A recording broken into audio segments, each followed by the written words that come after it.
fashion hack. They keep on dissing me, my low dexterity. Wait until they hear the chorus. Sooner or later, the dice land on the table. You know that's what fables are made of. Everybody sing, oh yeah, it's a critical hit. My main man did double damage with it. Everybody sing, oh yeah, it's a critical hit. This is a critical hit. My main man did double damage with it. Oh yeah, it's a critical hit. My main man did double damage with it. Everybody sing, oh yeah, it's a critical hit. It's critical, critical hit. Now it's wall to wall, watch your foes are falling, but it's time to pause, cause Mother Nature's calling. I'll be back in a second and I'll continue the reckoning. Maple Stew is waiting for us, and the pressure grows to make a save and throw, to introduce some move, we turn the lights down low. My armor's exposed, I'm getting full of holes. Think I need another chorus. Sooner or later, the dice land on the table. You know that's what fables are made of. Everybody sing, oh yeah, it's a critical hit. My main man did double damage with it. Everybody sing, oh yeah, it's a critical hit. This is a critical hit. My main man did double damage with it. Oh yeah, it's a critical hit. My main man did double damage with it. Everybody sing, oh yeah, it's a critical hit. It's critical, critical. That ain't how we roll. Oh no, it ain't stolen. We on a roll. Hey, we on a rollin'. That ain't how we roll. Oh no, it ain't stolen. We on a roll. Hey, we on a rollin'.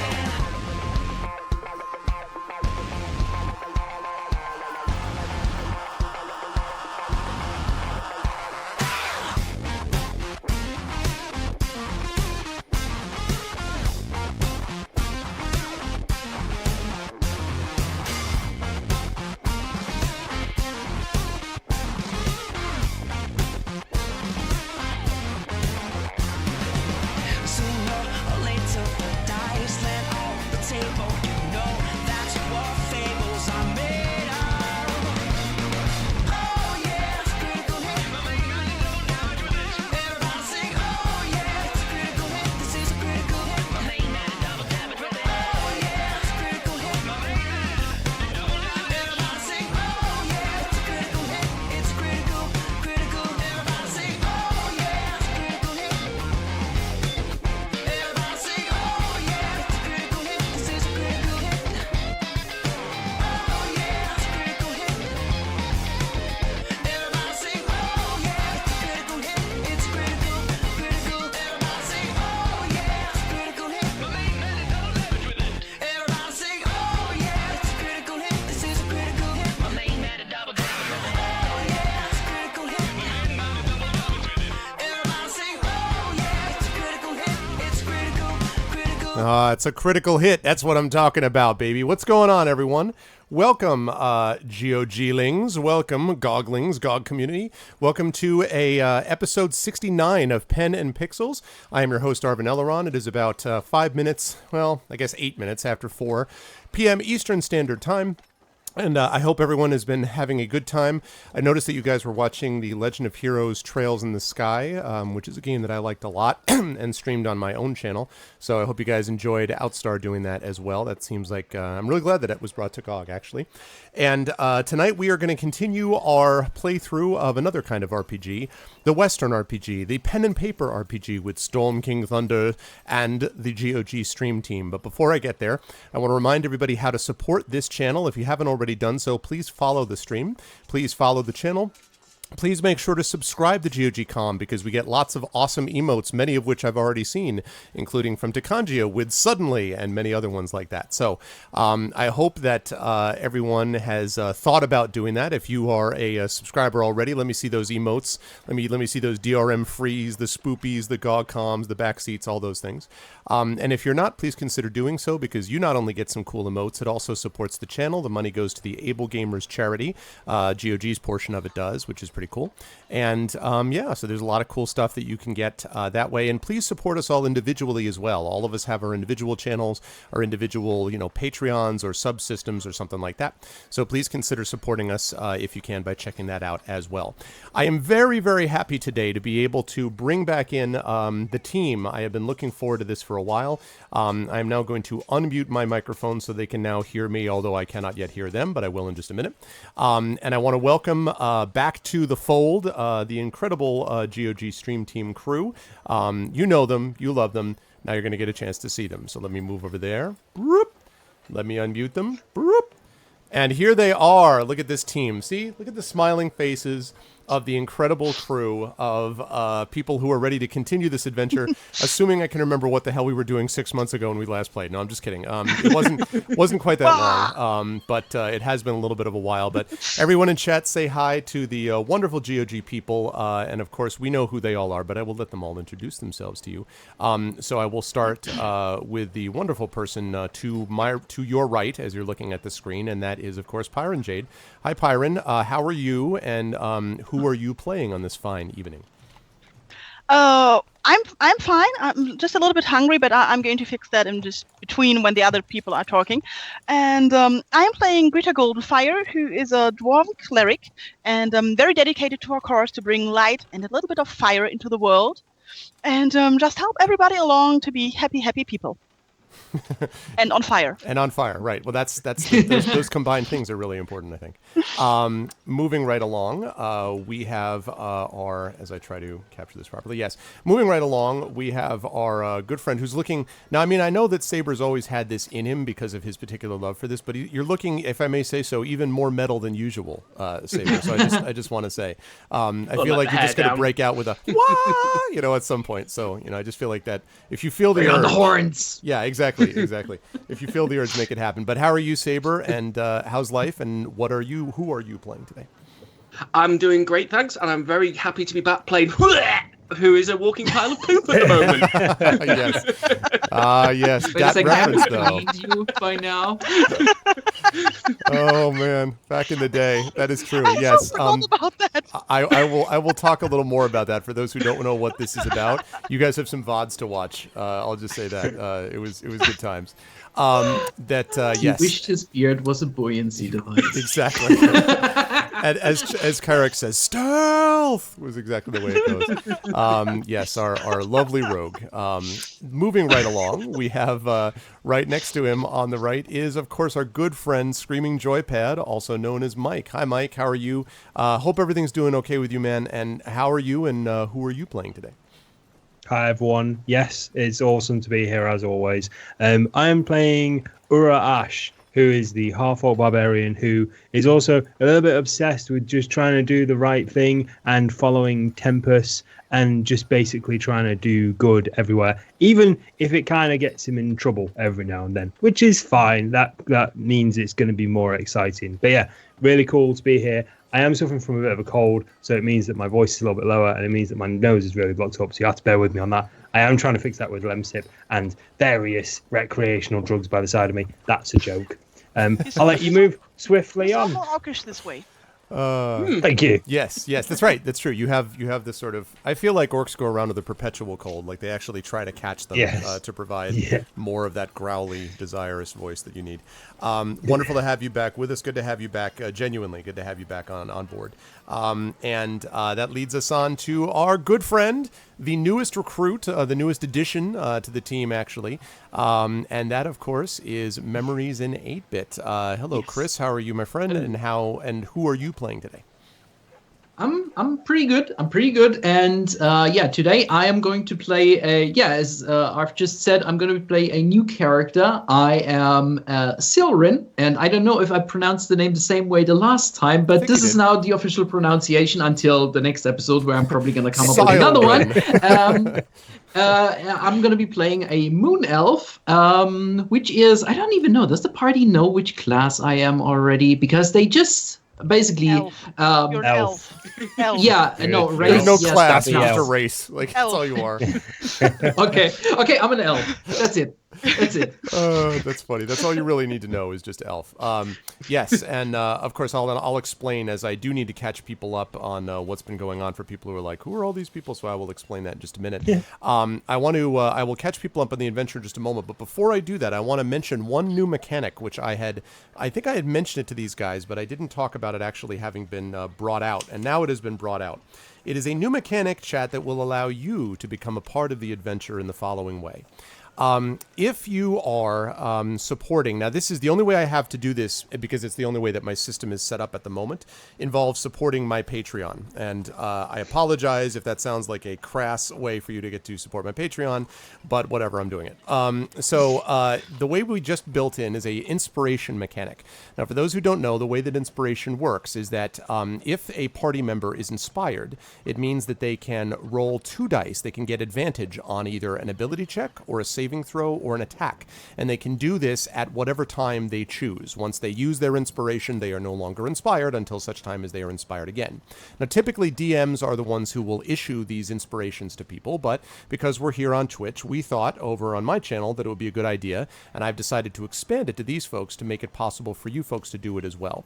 So the way it works is, if you are supporting my Patreon, you get an inspiration. You can use that on any of our D&D sessions per month. You get 1 inspiration per month at 10 and 2 inspirations at 20. All you have to do is say that you are inspiring and which player you were inspiring, which character, whether it be Greta or Selsig or Urash or Silren. They will then have inspiration which they may use when they wish. It doesn't have to be at the given ability check or saving throw that they've got, but they can use it at some point in the future. Once it is used up, that's then used up until they can be inspired again. In no way do I believe that this will lead to bargaining with my players, with chat, saying, please God help us, please do something so we can get inspiration. In no way do I think the chat would ever want to in any way help out their favorite people, all of whom you see over here. I don't see why that would be the case.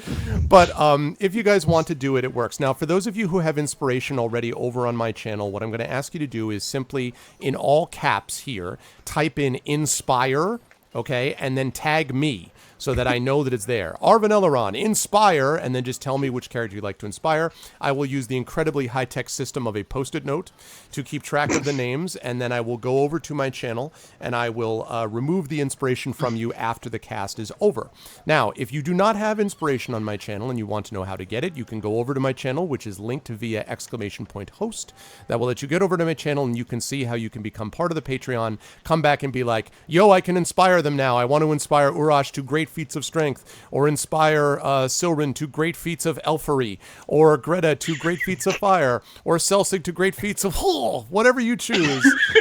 This is your available. We know which one's winning, don't we? So yes, it is. Yes, so it's pay to win D&D. It is, but here's the thing: you cannot, in answer to the question, this is what I get on my channel sometimes. Can we inspire the monsters? No. Can we inspire the wall that they're trying to climb? No. You can only inspire the players. This is designed to help your people as a collective, not hurt and harm them. Okay, so I want to be clear. If this system works really well, maybe we'll expand it in the future, and we can have things where we'll cut them off at the knees. But at the moment, so as they don't freak out, this is just helping them. Okay, so inspiration works that way. Hopefully people got that explanation, so I don't have to make it again. But basically, if you want to inspire, you support the Patreon, you have inspiration, and you can use it here if you so wish. Okay, with all that said, let me summarize quickly what has happened in the adventure so far. These folks, after their successful encounter in Tribor, where they managed to expose the evil of the saint that the town thought it had worshipped, was asked to come and deal with a problem that existed in the city of Nightstone. And as it turned out, when they arrived at Nightstone, there was this alarm bell wildly ringing, and there were boulders all over the town, as if they had been dropped from a great height. The town had obviously come under attack. What the party discovered is that there were many goblins who were in the town, including the ones ringing the alarm bell, and there were tracks leading off to an area of these caves which they had found off in the distance. And so the party went to those caves, and after some unfortunate encounters with, I believe there was a troll or an ogre or something like that, there were a couple of those that were there, and after an unfortunate encounter with a whole metric ton of bats, the party managed to discover where the hiding villagers were. And with the hiding villagers, they found the mysterious elf Silren, who was with the villagers trying to protect them in times of great danger and stress. Working together, they struck a deal with the goblin boss, Hark, to go back, basically take the villagers and the people out of the cave, go back to the city, send the goblins away, on condition that the villagers would then leave the goblins alone, and they would not make any attacks in the caves, and they would basically leave the goblins alone from that point forward. The party agreed to this and returned to Nightstone, but there was still the matter of what the hell attacked in the first place. And as we ended our last session, they had just begun to speak to Morak, who is the dwarven leader of the Nightstone Inn and was well known to Silrin because they had been talking quite a bit before the party arrived, about the giant attack and why they were there and what was happening and what's going on and all that kind of stuff.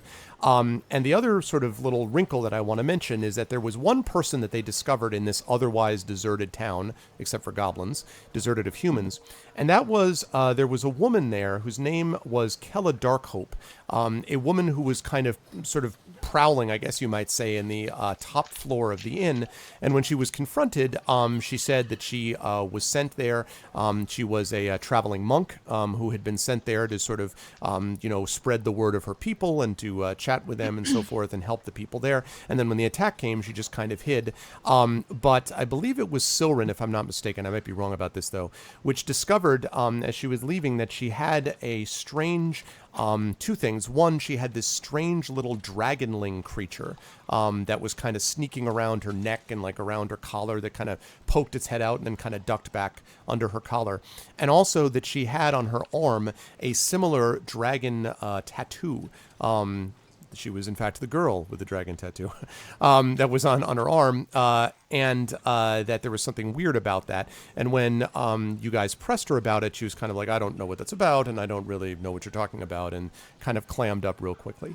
And that was basically where things ended, with them about to ask Morak more questions as we began. And so, sorry about that, guys, but I felt that chat, after a month plus, needed to get the details. So that has us all caught up, I believe. And so now I turn it back over to you folks. You were sitting in the inn, sitting at this table with Kella Darkhope and Morak, the dwarven leader of the inn. And what do you guys want to do? I'm not. I'm building houses and stuff. And right. That's right. You were out helping debris. the people. Yes, yeah. That's right. I forgot. You're playing Bob Vila, My Old House, is what you're doing. Yes. I don't understand that reference. Yes, it's a U.S. reference to a dude who used to run a show on the public television out here that was about like going to these houses and like doing fix-up projects and everything. Oh, right. Okay. So yeah, he's like a much less popular Bob Ross. That's what I would say. Oh, right. Okay. The Bob Ross of houses. Okay. Wasn't there somebody else in the inn? Somebody we chased? Wasn't there like a female goblin or something? There was a female goblin that you chased out of, but I believe, if I'm not mistaken, that I think she went home. Right, that you sent her home. Yeah. Right, she was in the kitchen. Is where you had found her. That's correct.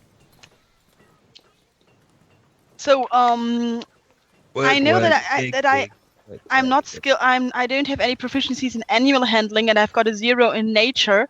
But what would you say I know about guano? You certainly know that it smells. It's sticky, and you've encountered it before. Is there a particular reason for your question? Nothing. Might come up later. No worries. Okay. Yeah. I don't even know what to make of that. All right. Yeah. That's what guano is. That's what you know of it. So I love far. it. I love it already. So I'm going to assume that you're continuing to work, Urash, on building people's houses. They are, your great strength is an asset to them. There's mostly like big holes and roofs and fences, and so even you with your strength is not able to move boulders out of the way, but you have been able to kind of like, go over and put wood over the top of roofs a little bit, and so on. You try to shore up some weakened flooring, with the houses that are second floors and stuff. And while you're doing that, what are the other three of you, Greta and Selsig and Silrin, sitting around this table? What are the rest of you guys doing? Smelling of poo. Yes, that's true. Wait, what did you do? Don't want to talk about it. Yeah, haven't you? Wasn't there? I think on our map there is currently a halfling washing station. Weren't you there already? Oh, I remember. There was I a remember. halfling washing station. I don't know if you actually went there, though. I think you just talked about wanting to go there. And so if you wish to do that, you certainly can. Yeah. If you wish to move your I'm going to character. run off and do that. Go ahead and move your character. Whereas then. like the smell is not coming off for the next 4 months. Go ahead and move your character then over to the halfling Where- washing station there. I think you will have to move the map a little bit, Arvin, so that chat can see the halfling washing station. Oh, do I not have it? Oh, you're quite right. Let me just shift that over a little bit. There it is. Let me zoom right in. You can see him I dunking also his head right now. I also have to Big admit that waves. I don't remember at all what the inn owner told us about the attacking giants. So I will pretend that my character was doing something else. So I'm gonna ask now in my group. So what did the don't know either. what did the inn owner tell us about the attack on the town? Great. I'm working in the distance. Oh, no, I don't think we there, actually- so- We didn't quite get that far, I don't think. I don't No, think we I- did. I'm- No, I'm not I don't think he entirely told sure. us. No. Okay. Well, I don't think so. then since the two of you are there, since Silrin and Greta are still there, Morak sits down, right now, Kella, that is her name, right? Kella, I've already forgotten. Yes, Kella. So Kella is sitting there sort of drinking from her mug, somewhat sullenly, ever since Silrin brought up the thing about the tattoo. She hasn't been talking much. And Morak is like, well, it all started about 4 days ago. We were all here, minding our business as per usual. I was in the process of looking at my newest brewery, something I was going to try to build on the side of town, when all of a sudden we heard a huge crash. We ran outside, and there, I swear, is on the grave of my poor departed mother, and her beard, up in the distance, was a floating castle. That's right, there was a floating castle, and on the side of it was a giant. A frost giant, I think, I'll be bound. I've never seen one, but I've heard stories. He started chucking boulders down at us, and then there was more than one. There were 2, 5, 10, all chucking boulders down at us at the same time. Well, after a while it became clear we had no way of protecting ourselves, and so I decided there was the only thing we could do, and that was to get to the caves. I rounded up all the villagers I could. We headed north and into the caves, and that's, of course, when all of this happened. On the way in, we found you, and he points at you, Silrin. He said, but you wasn't able to help fast enough before. Well, we got captured and taken by Hark, and you know the deal with him. I don't know what they want with us. We're just a simple little town. Nothing anyone could ever want from us except, well, our good people. We lost a lot of good ones in the attack. Okay. Whoa. I'll just come wandering back over now. Um, Sopping wet, but slightly less pooey. From which direction did the flying castle come? I don't know. By the time I was looking up, it was right above the village, and then we were too busy trying to avoid boulders to look in the direction it went. We kind of kept our head down there, you know. Okay. Whoa. Okay. I have to admit that's the first time I've heard ever about this, I think. You're right. It's the first I ever heard of it also. And he kind of looks ruefully at the huge hole in his roof, with sunlight filtering through it and everything. I'm going to roll for history, so maybe I have actually heard about something like this before. Okay. You can go ahead and make a history check if you want, sure. Do you have any, let's see. I'm proficient in history. How about Arcana? No, Okay. I'm proficient in history. Okay. Well, history will have to do. Go ahead and make a history check then. Why she chose history? 11. So, you definitely know that you know of the reputation of giants, that giants have in the past been known to attack outlying settlements and villages because of some perceived slight or another. But it's not a usual thing for them to do so in this way, and with all respect to Nightstone, they do have like a nice cool looking moat, and they've got a kind of a keep and everything, but they're not that well defended. Maybe they're a little bit more defended than Tribor was, but not that much. So it seems like an odd waste of resources and time. Giants usually are not like orcs, with apologies to Urash, the bad orcs, who sort of chaotically storm through and just are like, we want to wreck and pillage and all that stuff. Usually the giants Hate those have a guys. reason for doing things, and so it's unusual that they would do something this particularly aggressive against a city that doesn't, or a village that doesn't seem to have any, particular strategic value. So it seems odd to you, but I mean, other than that, you don't really know. Have I heard about flying castles? That's what I mean. Like this was like a drive-by shooting. What? Pretty much drive-by bouldering, indeed. Yeah, it had hydraulics. You could see it was like. No, I'm just kidding. You heard the giant saying I didn't have to use my AK.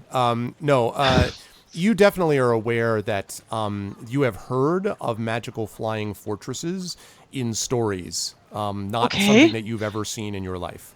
Not tales, not anything like that. I mean, you've heard it in tales, excuse me, but you never perceived it or heard anyone who's been like, oh, I remember. You just hear like these ancient historical things that talked about flying castles, but nothing specific to this, and certainly nothing for an age and an age that would, fit this description. Okay. I look at Soren. Have you ever heard about something like that? I can try that too. I got a history. I could try to roll for that as well. Okay, go ahead and make a roll then. So, if you roll, maybe you have Arcana. Yeah, that's true. Do you have? Yeah, first, do you have an Arcana skill or not? Yes. Okay, so. So you might want to. So I'll take either one of those. Arcana would be more to sort of determine the nature of the magic that would allow something like that to fly. So, so if you want to do that, you would roll a 20, and then you would add your Arcana skill, which should be a number. Roll a d20, correct? Okay. Let me just quickly try and do that. I'm sorry. I still just the second time I'm doing that. No problem. We're gonna get the character sheets all up there and functioning pretty soon too. It'll be even easier. I do that. Character sheet. Yeah, that was something. Is that you moving around, Urash, right now, like from place to place? No, I'm just helping out. He's like going from boulder to boulder. I love it. It's like super dynamic. I just like helping fix things. Oh man. Okay, I'm trying to make I did it like right. Hammering, ting, ting. 16, yeah. So what you know is there's two things you know about this. You don't know anything about a specific tower that does this, but you know two things. Number one, you know that the magic required to lift up something like this would be enormous and probably woven into the fabric of the building itself. In other words, it's not like you make a fortress and then you're like, now I'll cast fly on it. Like it's built like as they're building it, it needs to be built with that intention in mind, right? So that's the first thing you know. The second thing is that to do this, it would require considerable intelligence to pilot it, right? Now some giants vary greatly in terms of intelligence. Hill giants tend to be not the brightest bulbs in the box. Cloud giants and frost giants tend to be considerably more intelligent, especially cloud giants. You know that cloud giants definitely are considered to be very intelligent and might be sort of have the intelligence necessary to do it, but it's not like someone, landed on the bridge of a hypothetical Starship Enterprise that doesn't exist in this world and just was like, oh, warp factor 5, it all works. It's not like that. So someone who did this was intelligent and had built this thing to fly from the beginning. So there has to be a puppeteer behind all this. I don't know. Just guessing. Interesting. The problem is what we're gonna do with this information. I mean, one would assume we could just, ask around because if there is a castle flying through the air, that should be visible for miles. Like everybody should know like where it came from, where it launched off, or where it teleported into our world. That should be documented. Or if we're not like in a completely dead like desert for hundreds of miles around us, right? Absolutely not. There definitely used to be some people around there. Maybe we should ask around. Let's see. Urash is the only person. Hello. You were outside. I'm near the group again now. Hello. Okay, you're near the group again. Celsig, make a perception check for me, please. Perception. Coming right up. Oink. Okay. You're like, this is really lovely dirt that we have here in the center of this town. I appreciate it very much. Yeah. And, I like the holes that are there. Urash, I'd like you to make a perception check too, please. Perception. Where's perception? Perception. Oh, that's Silren. I was like, who is that? Oh, wow. 20. You're like, more than dirt. Like, light pours from your face. Ah! I see through the earth. I see through people. You see More than meets the dirt. You see the history of Celsig's parents. No. You don't do that, but what you do hear is you hear the sound of horses, specifically horse hooves, galloping, and they seem to be coming from outside the village. Do I believe they're getting closer? Yep, you sure do. Okay, team, there are horses approaching. Just okay. trust me on it. Are we There are considered to horses have been approaching. fully rested from the last encounter? Yeah, could we be rested at all, please? Because I had low hit points. I'm afraid No, you'll have to probably talk to the not, things that are on actually. horseback. We're probably not, actually, are we? Because we came here and then started helping out. So no, probably not. So suck it up, people. Right, Where- so there's horses Oh, Rash, where do they sound like they're coming from? outside the gate. Someone who can string a sentence together should probably go to the gate. I'll run over and conceal myself around the gate, or attempt to conceal myself around Did the we- gate to see if I can get some sight on them. Did we move the trap? He's not been moved as of yet. We did. It has not been Oh, moved that's as true. of yet. There's still a trap lying in the I way. got No, it. I think we moved that. We took that away. Oh, I think. okay. Didn't we?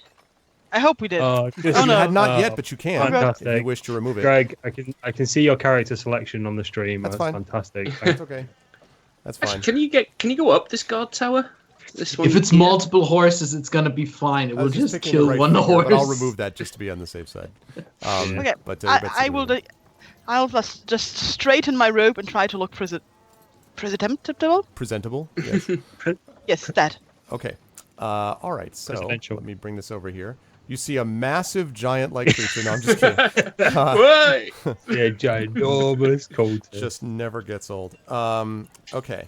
So you see a group of 7 people riding up on horseback, and the group of them, there are 6 of them look like this. They have bows slung at their backs. And I apologize, I don't have my horses ready, but they are all on horseback, so you'll just have to suspend disbelief a bit there. They're banging coconuts. And they exactly. And they actually, is the trap been moved or not? Celtic, will you move the trap, please? Okay, yeah. I can't actually. It's not my trap. I can't Well, interact with then it. the trap has not We been all- moved. Then the trap is still You there. can't, you can't disarm a trap? Oh, yeah. I can. I Go ahead and how try do I to disarm a disarm trap? What do I roll for that? Oh, I've got no. thieves' Wait a second, tools. but do you want to Do you Don't want do to it. remove It's a the trap. trap? They don't have weapons drawn. That seems good. Right, they do not have That weapons means drawn. That's true. surprise for us. They don't know we're here.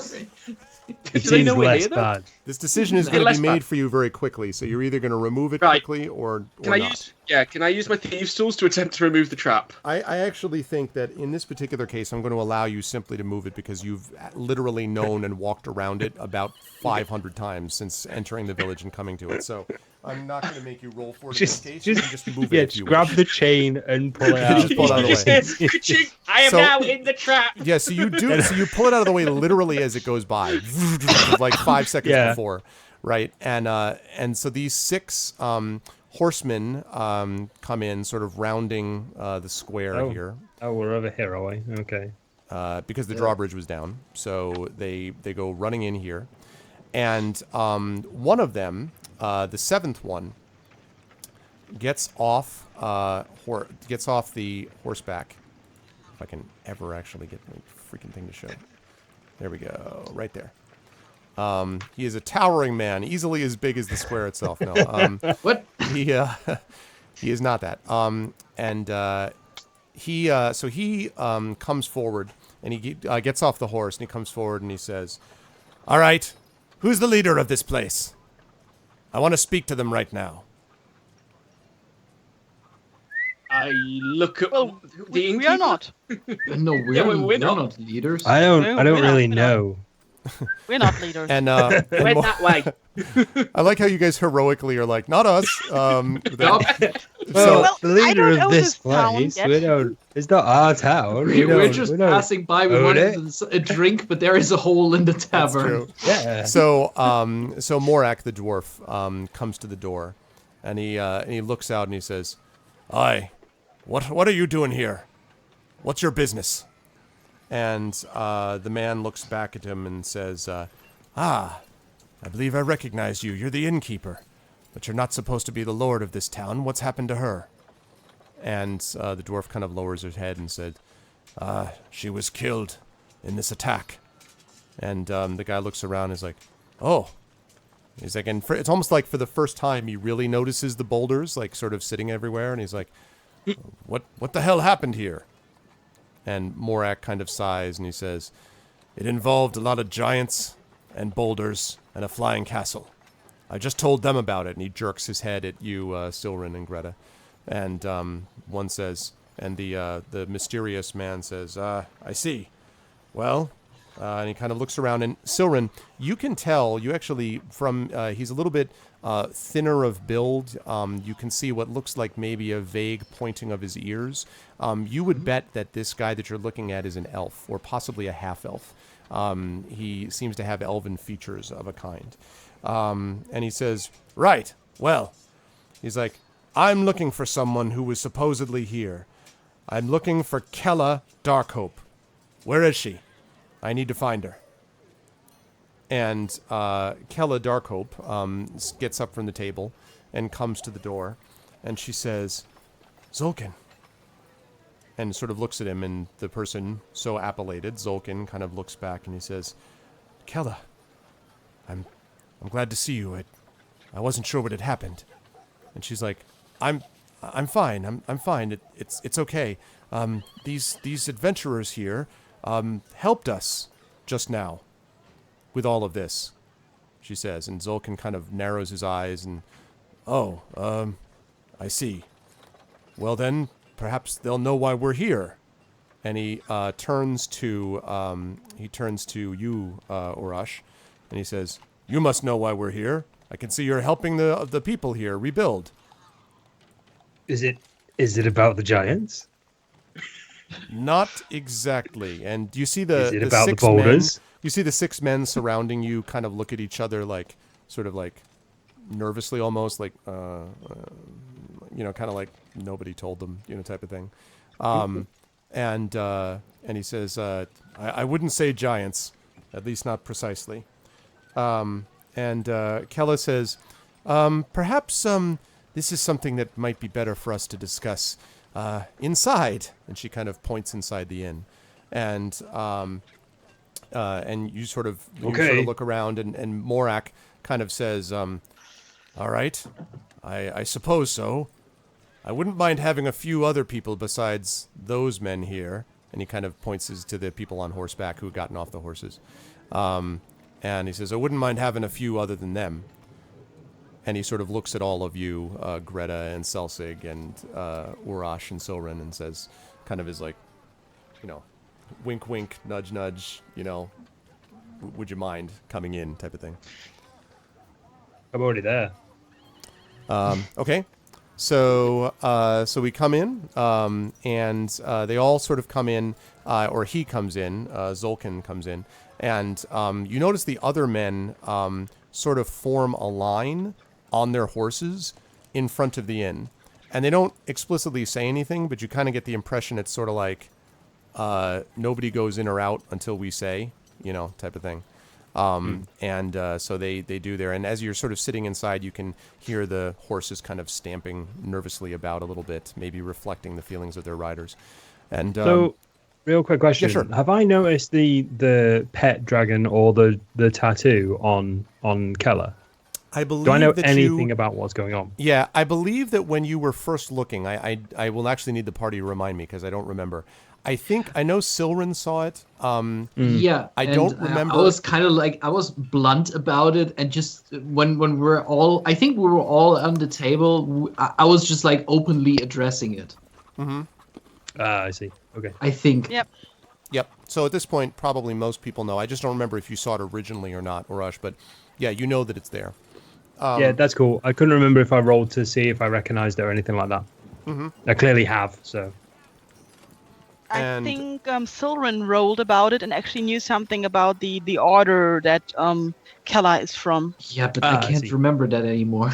No, neither can I got it. I think I rolled as well. I got Zentarine, which is kind of not good, was the general gist. Yep. I need more better notes. It just says Zentarine, That's not good. basically right. And so Morak has you sit down around the table, and he says, "Right, well," and he kind of gathers some. He's like, "You'll pardon me. Things have been a little bit difficult around here. You understand, but here, let me see what I can do to help." And he pulls out some mugs and pours in some of the finest beer, which he informs you all is known as Dragon Spit. He says it's very, very well thought of in these parts. And he puts the mugs down on the table. So there you are all sitting, and Zolkin kind of looks at everyone and kind of then looks over at Kella, and Kella looks back at him. And there's quite a bit of there's a moment of tension, and then Zolkin says, "So, you haven't had a chance to tell them yet, have you, Kella?" And Kella kind of lowers her head, and she's like, I was a little busy, Zolkin." And Zolkin says, and you see, let me see, you can see his expression is sort of odd when he looks at Kella. It's not, most of the time this guy looks sort of rough and ready. You can tell, Urash, that from the muscles that this guy displays, that this guy knows his, even though he's kind of slight of build, he's got the overdeveloped forearms, you know what I mean? Like, this guy clearly knows his way around a sword, and presumably around a bow. You can tell from his grace that he's got some dexterous ability, and that you can tell the way that his followers, kind of snapped to with the horses, that this guy is kind of, that they respect him. But when he talks to Kella... He's a warrior. Yeah, he's a warrior. But when he talks to Kella, his voice seems a little different somehow, and you're not really sure why that is, but there's something that you can't quite place. Oh, I'm sure we can guess. We can guess what it is. And so Zolkin says, "Yes, well, anyway, it's time that they know what's going on here." And Morak says, "I don't understand all the half-riddles. Why don't you get to the point?" And Zolkin says, "Well, it's like this. We need this town." And Morak says, "Excuse me?" He says, "Well, we need it. We're looking to move outwards, And Morak says, "Who exactly needs to move outwards?" And Zolkin looks it around and he says, "I think some of you know already who we are." And Stick my hand up. Who are you? So he looks over Silrin at you, Zolkin does, and sort of notices, also kind of like sizes you up, like also elf, because you're the only one in the village and the only one that he's seen. And so he sort of only looks at elf you, in the village. and you kind of have one of those moments like, I see you, you see me, I see you, you see me type of deals.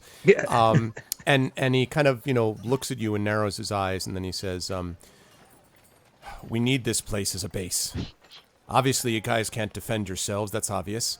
Well, we're offering you our protection." And Morak says, "Are you out of your mind? What do you mean, protection?" And he says, "Well, look at yourself, you fool," Zolkin says, and he points out waves his hand out to the yard. "Your town has been destroyed. Why, there's not that much left of it. Even if you rebuild, you've got goblins, you've got orcs. Who knows what could take over this place? Unless you goblins have shouldn't be a problem. a strong right hand defending it, perhaps." And he kind of... So you come after the destruction and offer protection. That's very generous of you. So I know a after protection racket when I see one. So after a seemingly random sky giant attack, you guys swoop in. The Black Network swoops in and offers friendly protection and to become part of their family. In exchange for what exactly? For 30, 40, 50% of their earnings? Oh, and he looks at you and he kind of leans back and folds his arms and he says, "Now see, I like that. We don't have to have any of this unnecessary tension. We have someone who gets straight to the point." He's like, "You need to understand, of course, that we don't have anything to do with any giant attacks. That's sort of a side thing that we hadn't expected, quite frankly. And obviously Kella here hadn't expected it either." And Kella sort of, rubs the back of her neck a little bit and looks uncomfortable. And he says, "But we'd been planning to talk to the leader of this village about this arrangement a while ago, and it just didn't work itself out until now, as it happens. But no, we're not working with any giants. However, it seems clear to me that you weren't able to help protect them from these giants either." We were hired to investigate this attack, not prevent it. And now we see you here. Can't help wondering if there's a connection. Well, if you're offering protection, can you offer protection against giant attacks? Yeah, Kella with those Kella- 6 Kella people was he- outside. Kella was here, and apparently she was not protecting the village from the giant attack. And he sort of looks around and he says, well, Kella was supposed to be gathering information to make our discussions more fruitful, you might say. And Kella sort of, looks around and, again, sort of looks uncomfortable. And he says, but the truth is that we have the ability to bring more forces to bear. If you know anything about the Black Network, my friend, and he looks back at you, you'll know that the Zentarim command much more than 6 men on horses. And our plan is to have many more here, as kind of a forward base of operations, you might say. It would be just the place, I think. And, moreover, it would be good for the villagers, too. We would protect them, we'd allow them to go about their business, and the next time there's an attack, we'll ward it off. It won't take long, for people to find out that this village is not under any real protection. Leader killed, boulders fallen, drawbridge half destroyed. Word travels quickly.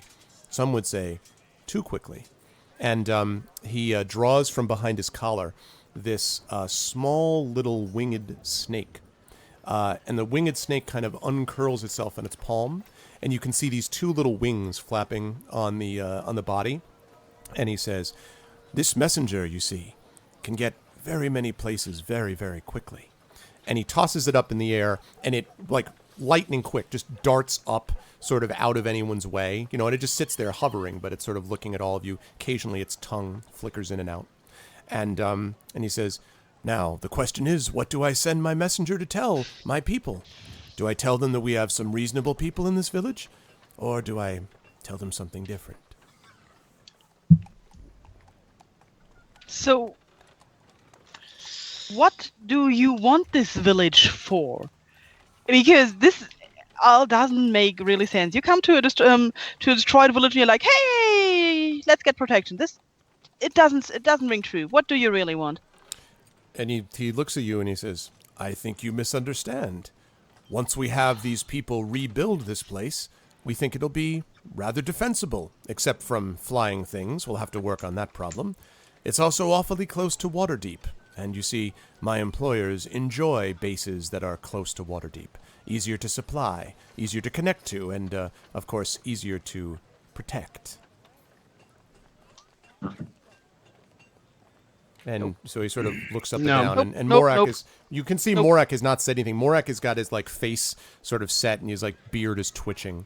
And he's kind of glaring at Zoltan. And he hasn't said anything, but you can see that, the gears are moving, right? Like, he's kind of processing everything that he's saying. Morak's the tavern owner, isn't he? Morak is the tavern owner, yeah. Mm-hmm. Okay, cool. Yeah. Can I just lean over to Morak? I don't really care if anybody else hears it. I just go, so Morak, tell me, aside from giant boulders falling out of the sky, how many problems do you actually get here in Nightstone? You're talking to Morak, I'm sorry. Yeah, Morak. Morak says, well, it's definitely true been here that a we've had some trouble with the goblins in the past, but according to what you've told me, that thing has been solved now. I don't expect any more problems with them. As for the orcs, well, yes, we have had some incursions with them. The truth is the lady was trying to work on building up our defenses.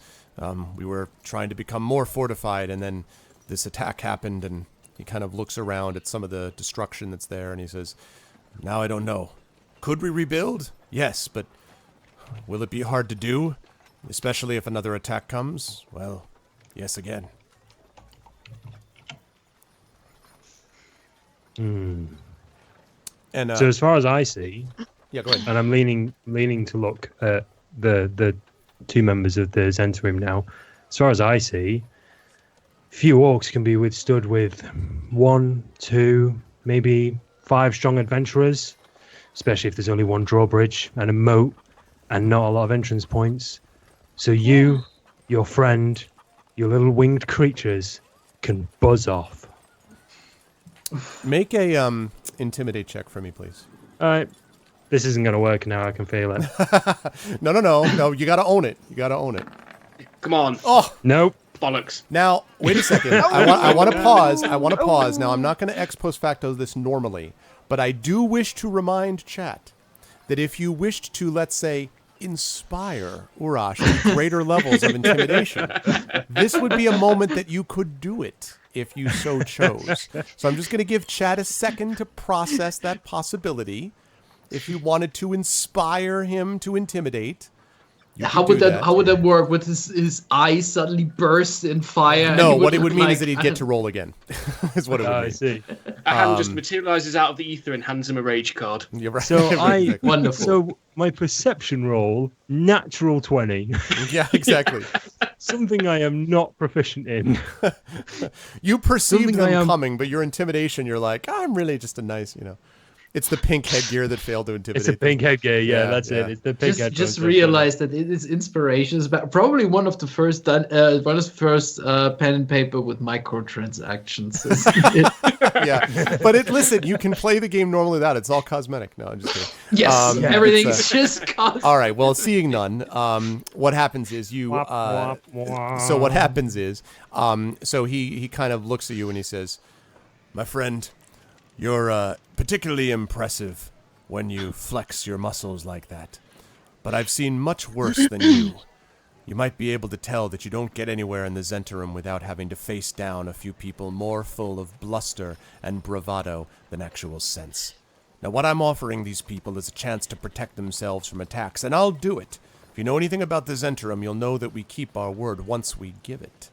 But if you're going to try to play this game that you and your band," and he kind of takes in all of you, and his eyes fix on you for a minute, Selsig, and he kind of sniffs once, and then goes back to everybody else. He's like, "If you think you and your band can do the job, I think you're going to have to take it up with the villagers here and see what they think about a protective group that spends their time wandering around caves instead of stopping giants from dropping boulders." I think you're going to have to take it up with the heavily armed squad that's a day's ride behind us. We're just the advance party, The what? he says, trying to deceive him. Yeah, I wondered. I'm not going to give you a deception check quite yet. He looks back at you and he says, "What advanced scout? What are you talking about?" We're just sent to scout the area, establish the level of threat, and report back to the main guard that was coming. And Do you really think they'd send 5 people to a place that rained giant boulders? he kind of looks around and he looks over at Kella, who sort of looks back at him and kind of shrugs. And he's like, "Are you telling me that you've been sent here by someone else?" Oh no, we randomly wander from village to village looking for a rainy ball. Of course someone sent us! And he's like, "Really? So you've all known each other for a while?" And then he looks over at you, Soren. You know, the thing is,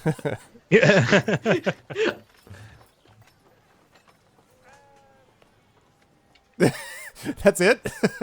I don't know these. I just joined these people. So he kind of looks at you. He says, "Aha." He's like, so he looks over at you and he says, The thing is, I have no reason to believe that they are not an advanced party. It's just that I am not part of it, or I wasn't until recently. More or less the same, because the thing is, we haven't talked about in so much detail. So why should I doubt that they are, that they are part of a bigger group? I don't know that. So he kind of tilts his head and he's like, "What in the hells are you talking about?" What?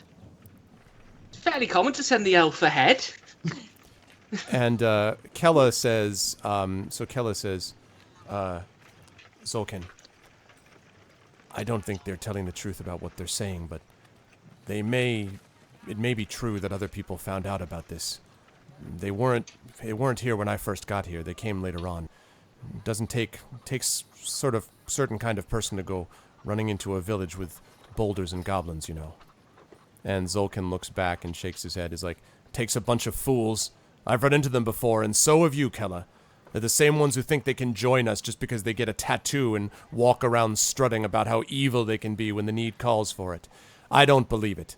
These aren't real adventurers. You take one step towards them and they'd melt." And he kind of looks at all of you. And he I looks take at one step towards him. Okay. He says, "Good. Keep going and you might actually reach my waist by tomorrow." And he kind of stares down at you. And then he I looks over. spit on his feet. He's on the other side of the table. Do you want to go all the way? You can do that if you want, but like, Can I get some inspiration to spit at his feet? You can probably just walk straight under the table and spit on his feet. I do that you go under the without table to spit breaking on. stride. Okay, so you just walk under the table, duck down, go under, sort of spit on his feet, and he's kind of like, whoa, and he kind of kicks. Like he kicks back. He's like, "What is this?" And he sort of kicks back from the table and he stands up. And you can see two of the guys from the outside kind of swivel, in their saddles to look over. And everyone stands up. It's like the Wild West saloon moment, where everyone stands up from the table and the guy from the player piano and everyone stops, right? And they all stop and they look and they all look at each other. And Keller's like, "No, wait, let's everyone just be calm." And Zolkin looks over at you, Greta, and he says, "So you're the only one so far that I've heard ask reasonable questions and hasn't tried to impress me with his muscles or his saliva. So," and he looks back at you, he says, "assuming you speak for this ragtag group, what do you say? Are you going to be as much fools as they are? Or are you going to see reason and see if we can work out an arrangement?" Even if I speak for this group, I don't speak for the villagers. Morag does, and he doesn't seem to be very keen on your protection. I have no say in that. We have been here, we've been investigating, and we've been protecting the villagers before, and it would kind of make our work useless if we now just stop protecting them, if they chose not to, take your protection offer. So he nods. I think you might want to persuade the villagers of your good intentions instead of just walking around making threats, and you telling them that they might be attacked by goblins or that you want to protect them against the goblins. This sounds to me like you want to create trouble here. You will have the goblins attack again if you do it like this. Now that we have the peace here, I'm not sure. Maybe you should walk around, get to know the people, get to know the situation here, and not do it like this. And he sort of looks down at you and he says, "I don't think you understand how this works. We don't ask people what we're going to do. We tell them. My good intentions are demonstrated by the fact that I didn't order this entire village slaughtered when we entered it." And then Kella sort of is like, kind of shakes her head, like, hold up her hand, like, sort of waves at him. And then Morak says, "Can I speak to you a minute?" And he sort of says that to all four of you guys sitting in there. Okay. So, assuming you go over with him, he sort of gathers you over on one side of the room and he kind of says, "Look, just very quietly under his breath, look, I don't like this any more than you do, but I don't know what we can do about it. We're not in any position to ward them off right now. Those men out there, if they're the Zentarim, even if we kill them, there'll be more coming. Once they find out, there'll be no peace for this village again. I was always wondering if perhaps the Zentarim would find out about us someday and take a liking to the fortress up on that hill." And he sort of points over to the somewhat damaged but still standing fortress that's on that secondary island there. And he says, "I can't ask you to help us again after all that you've done for us, but I don't know where else to turn. I don't know whether we need to make an arrangement with them or do something else, but we're kind of in a tough spot here, I don't like it. It starts with an arrangement, then they need a favour. Next thing you know, they'll be taking everything you got. I don't think this is a good deal for you.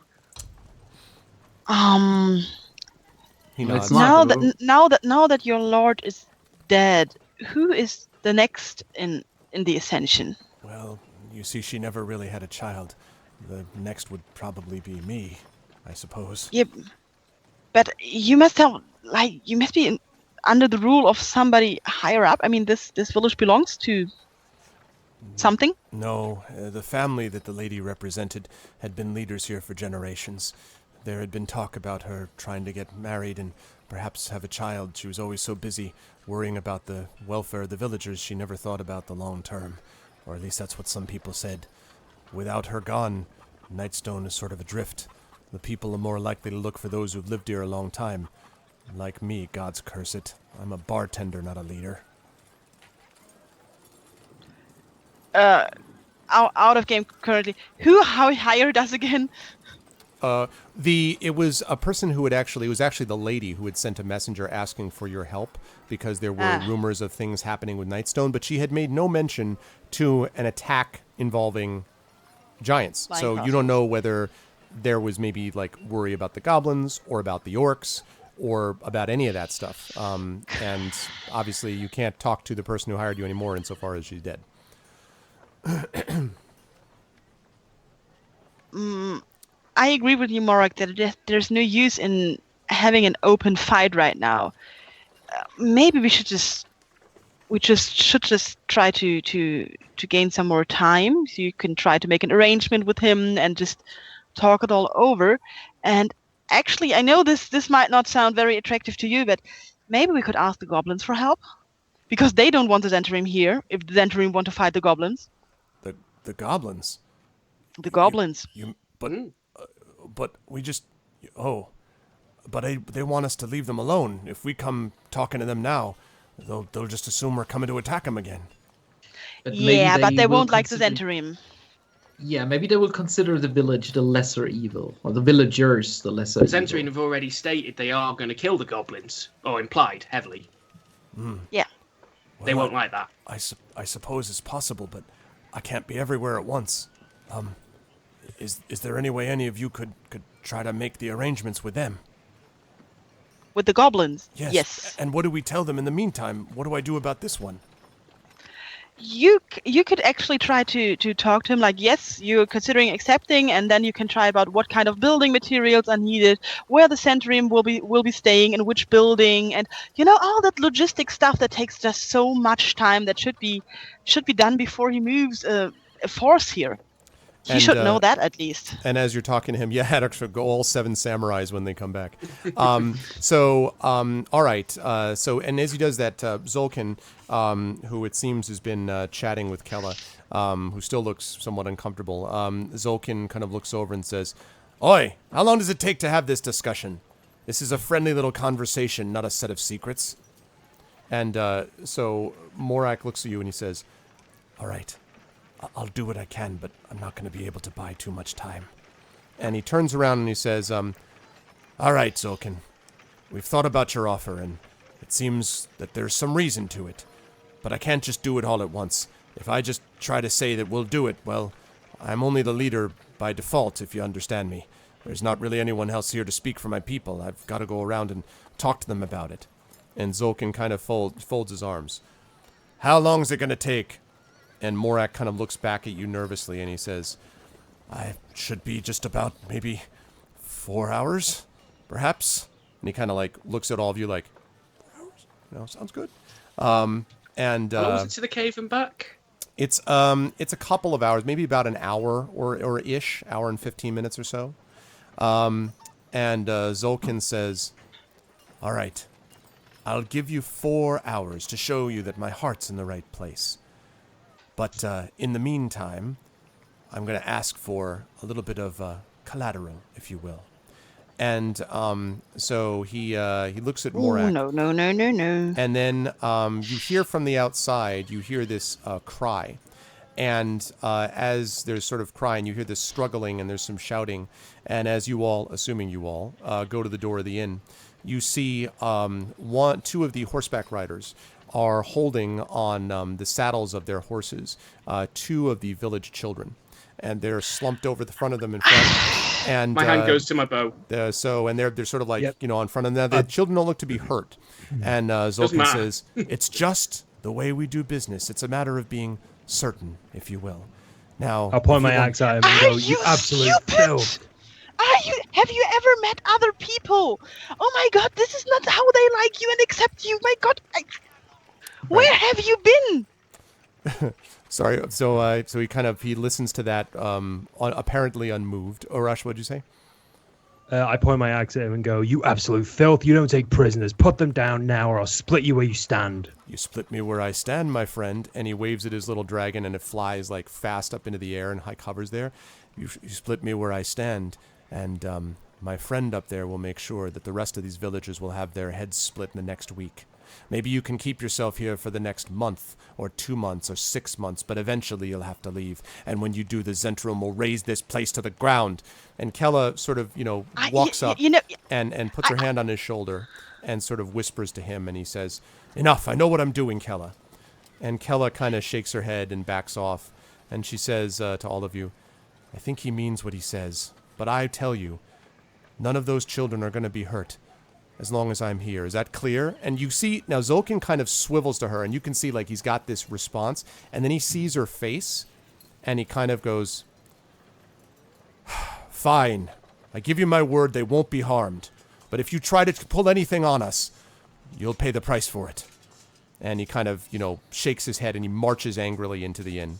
And Kella goes up and pats the 2 children on the back. And you can see one of the children, it looks like maybe their parent possibly is standing there kind of hands clutched, sort of crying, obviously. And you can see the horse sort of backing up. And the horse and Kella sort of looks up at him. And you can see, it sounds like she was saying something to the rider and then points at him. And the rider looks a little bit like freaked out, like, waving his hands like, I get it. And they gradually back up a couple of spaces. And a couple of steps, I should say, not spaces. And they sort of look back at you, and Kella looks back at you and says, "I give you my word that they won't be harmed, but whatever you're going to do, you better do it quick. I know Zolkin when he gets like this, and he's not an easy man to deal with."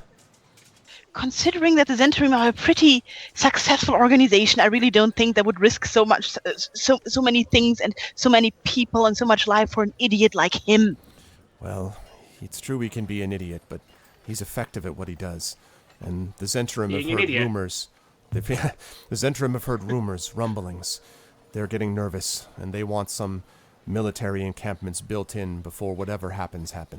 I don't know the details. I just know they wanted me to help them get this place, but if I knew that this was going to be the end of it, I wouldn't have agreed. And she sort of looks at you wide-eyed as she says that. Yeah. Can I maybe use perception, see if it looks like she knows more than she's letting on? Insight would be what you're looking for. Insight. And yes, you can do that. Okay. I don't like this. I don't like any of it. I don't like you. I don't like your friend. I don't like your dragons. I don't like your horses. I don't like any of this. And she nods and okay, 16. Celsig, I'll respond to that in a second, Norash. Celsig, you're pretty. There's definitely always, uncertainties between the truths. She's probably not telling you everything. Oh. But you feel pretty comfortable that she's probably telling you the truth as far as trying to keep the kids alive. Something seems to have shaken her about Zolkin's behavior. You get the pretty clear impression that both of these 2 people obviously know each other from before, and you get the impression that he's acting in a way that's surprising her. And so she's kind of like, she's clearly not telling you everything, but you get the feeling that she's not lying about the whole, they'll be safe and you better do something type of thing.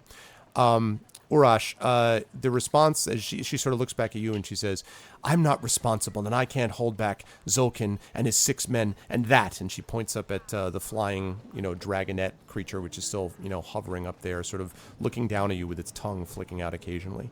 And she says, "I can tell you that messenger gets back to them and the Zentrum will send everything they've got. They can't allow their people to be cowed. If you start treating them like just standard goblins you can crush beneath your boot, well, you're not going to be successful. I should know."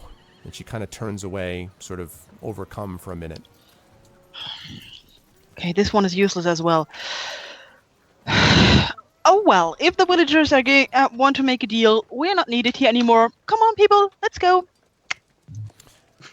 And okay, so are you leaving with the rest of the crew? Because Morak is kind of like, Morak at this point has come to the door and is kind of like, like he's kind of like, he's sort of like this. And then he sees your face and he's like, oh, and you see like realization dawns and he's like, yeah, well, then we don't want you here.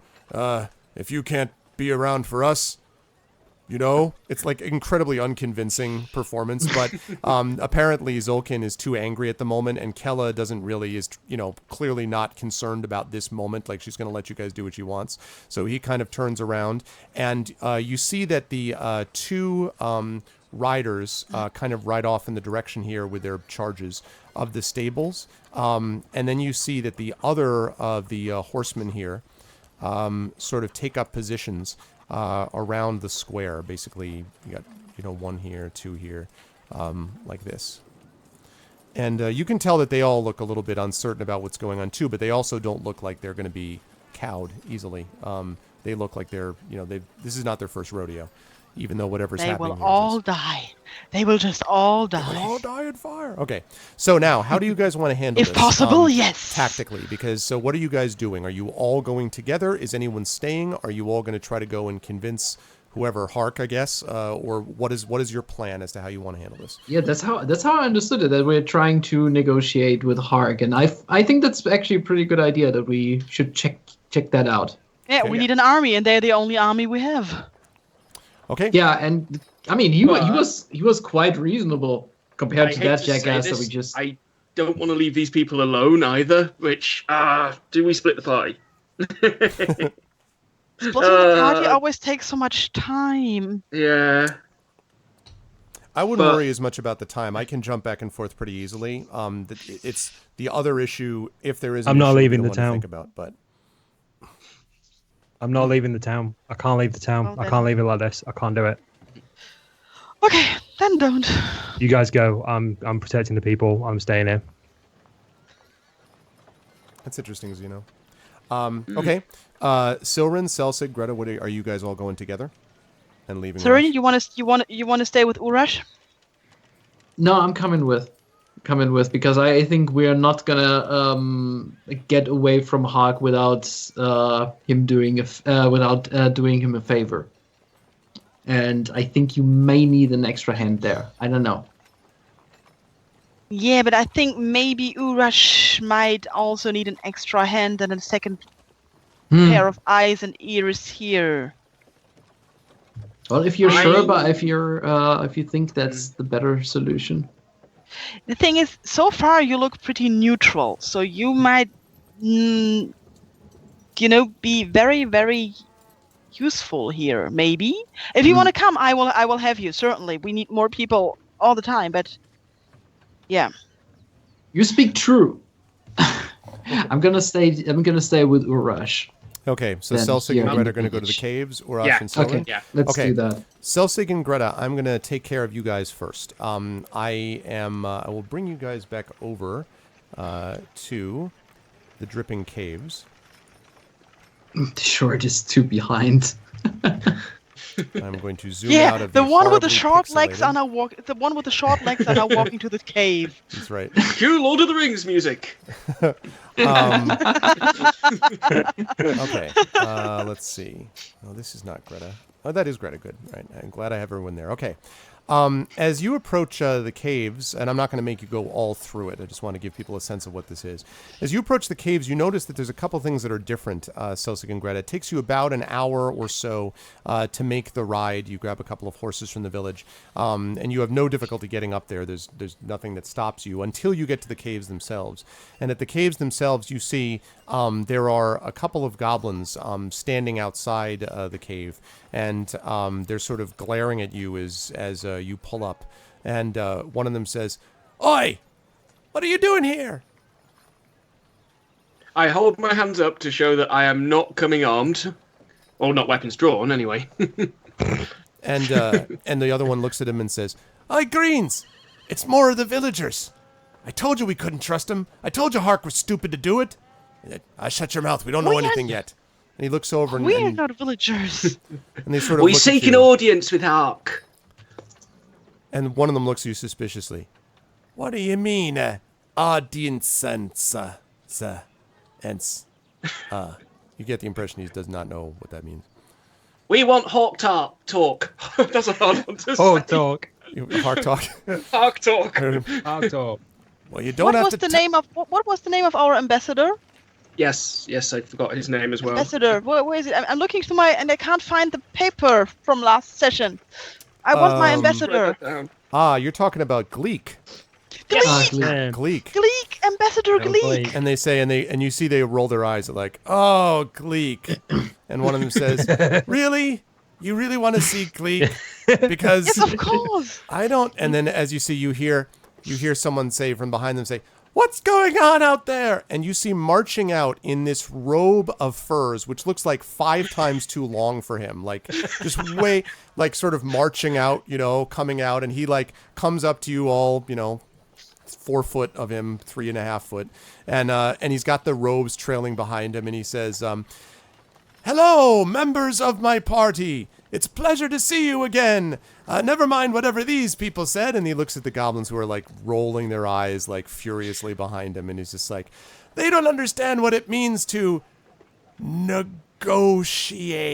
And he kind of, you can tell that he's been working on this ever since he returned to the caves, like for hours. He's just been saying that word over and over again. "So, what can I do for you in this negotiate thing?" And he sort of looks around. Gleek! Yes! And he sort of waves at you, Greta. And for a minute, he sort of loses it a minute. And he's like, "Hello!" And he goes up to hug you. And then he's like, and he like starts out his robe. He's like, "Yes, Ambassador Gleek. What? I am the mouth of Hark. I'm his voice too, and his body. I'm talking for him. What can I do for you?" Yes! And Jedi Knight is correct, by the way. You notice that he's much more talkative. All he Yeah, could really say before apparently. was no and yes, but now he seems to say much more than he did before. Yeah. Apparently, very much. His very fear that, seems isn't to it? have left him. Can we? I don't want to talk out here in the open. Can we please? I will please allow to enter the cave. Well, maybe. And he kind of looks behind him. I suppose I could put you under my protection.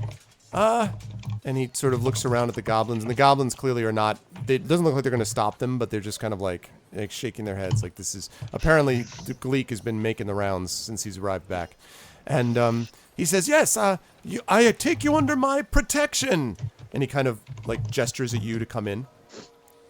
Okay. So you guys come in, Good. and then you see that the robes. I mentioned how huge they were, so he lifts up his robes. And clearly he sort of gestures at you, Greta, and at Selsig. "My protection." Okay.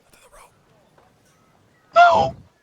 And he sort of, so he kind of throws his furs over you. He's like, "Now you're under Ambassador Gleek's protection." And he kind of, walks forward with you guys trying to like, just kind of scuttle along behind him. And he Let's takes you face it, they past, didn't- Wait.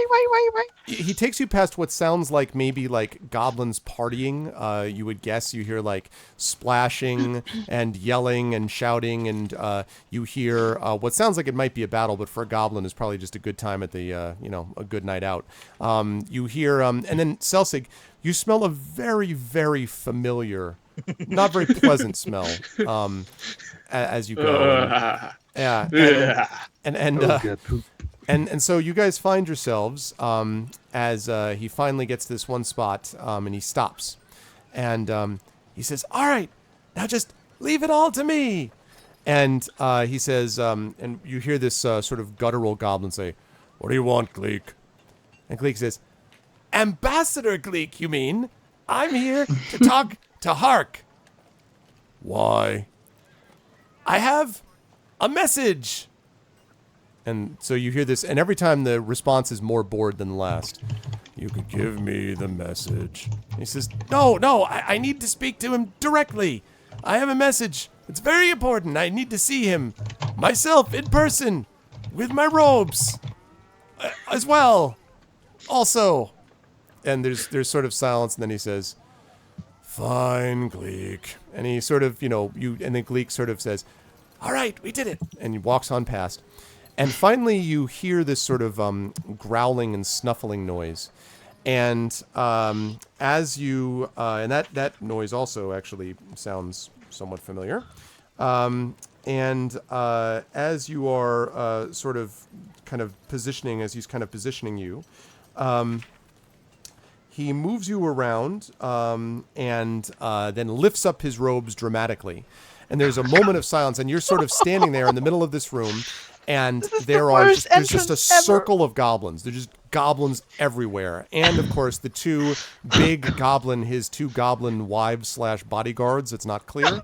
And then a set of these, remember, the harnessed giant rats that he had there? So they're all there, too, and they're all kind of, like, glaring at you. There's like 40 creatures here if there's one.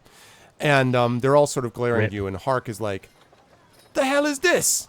And Gleek is like, I've brought you, Boss Hark, a message. And he points to all of you, and there's just dead silence. And then he looks at you again and goes, a message. And he points to you again, Greta and Selsig. Message. A message? Yes? Hi! No. Oh. Hark! I mean, Hark. Gleek, by the way, has not moved this whole time. Thank He's still you got to his... Ambassador Gleek Yeah. for giving us his protection. Hark!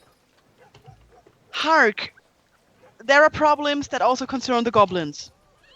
No, that sounds bad. But there are problems that also concern the goblins. The Zentarin are trying to take over the village, and they want to kill the goblins. What? And he sort of stops and looks around. The Zentarim? What are the Zentarim doing? Why do they want to conquer the village, and why should I care? You should care because they want to fight the goblins in this area. They want to make the area safe again. So he stands up and he like walks over to you and then kind of leans over you. And next to him are his two rats. And his rats look up at you the other way. You know, so like both of them in there. And he's like, you told me that if I let you go, the goblins wouldn't have trouble again.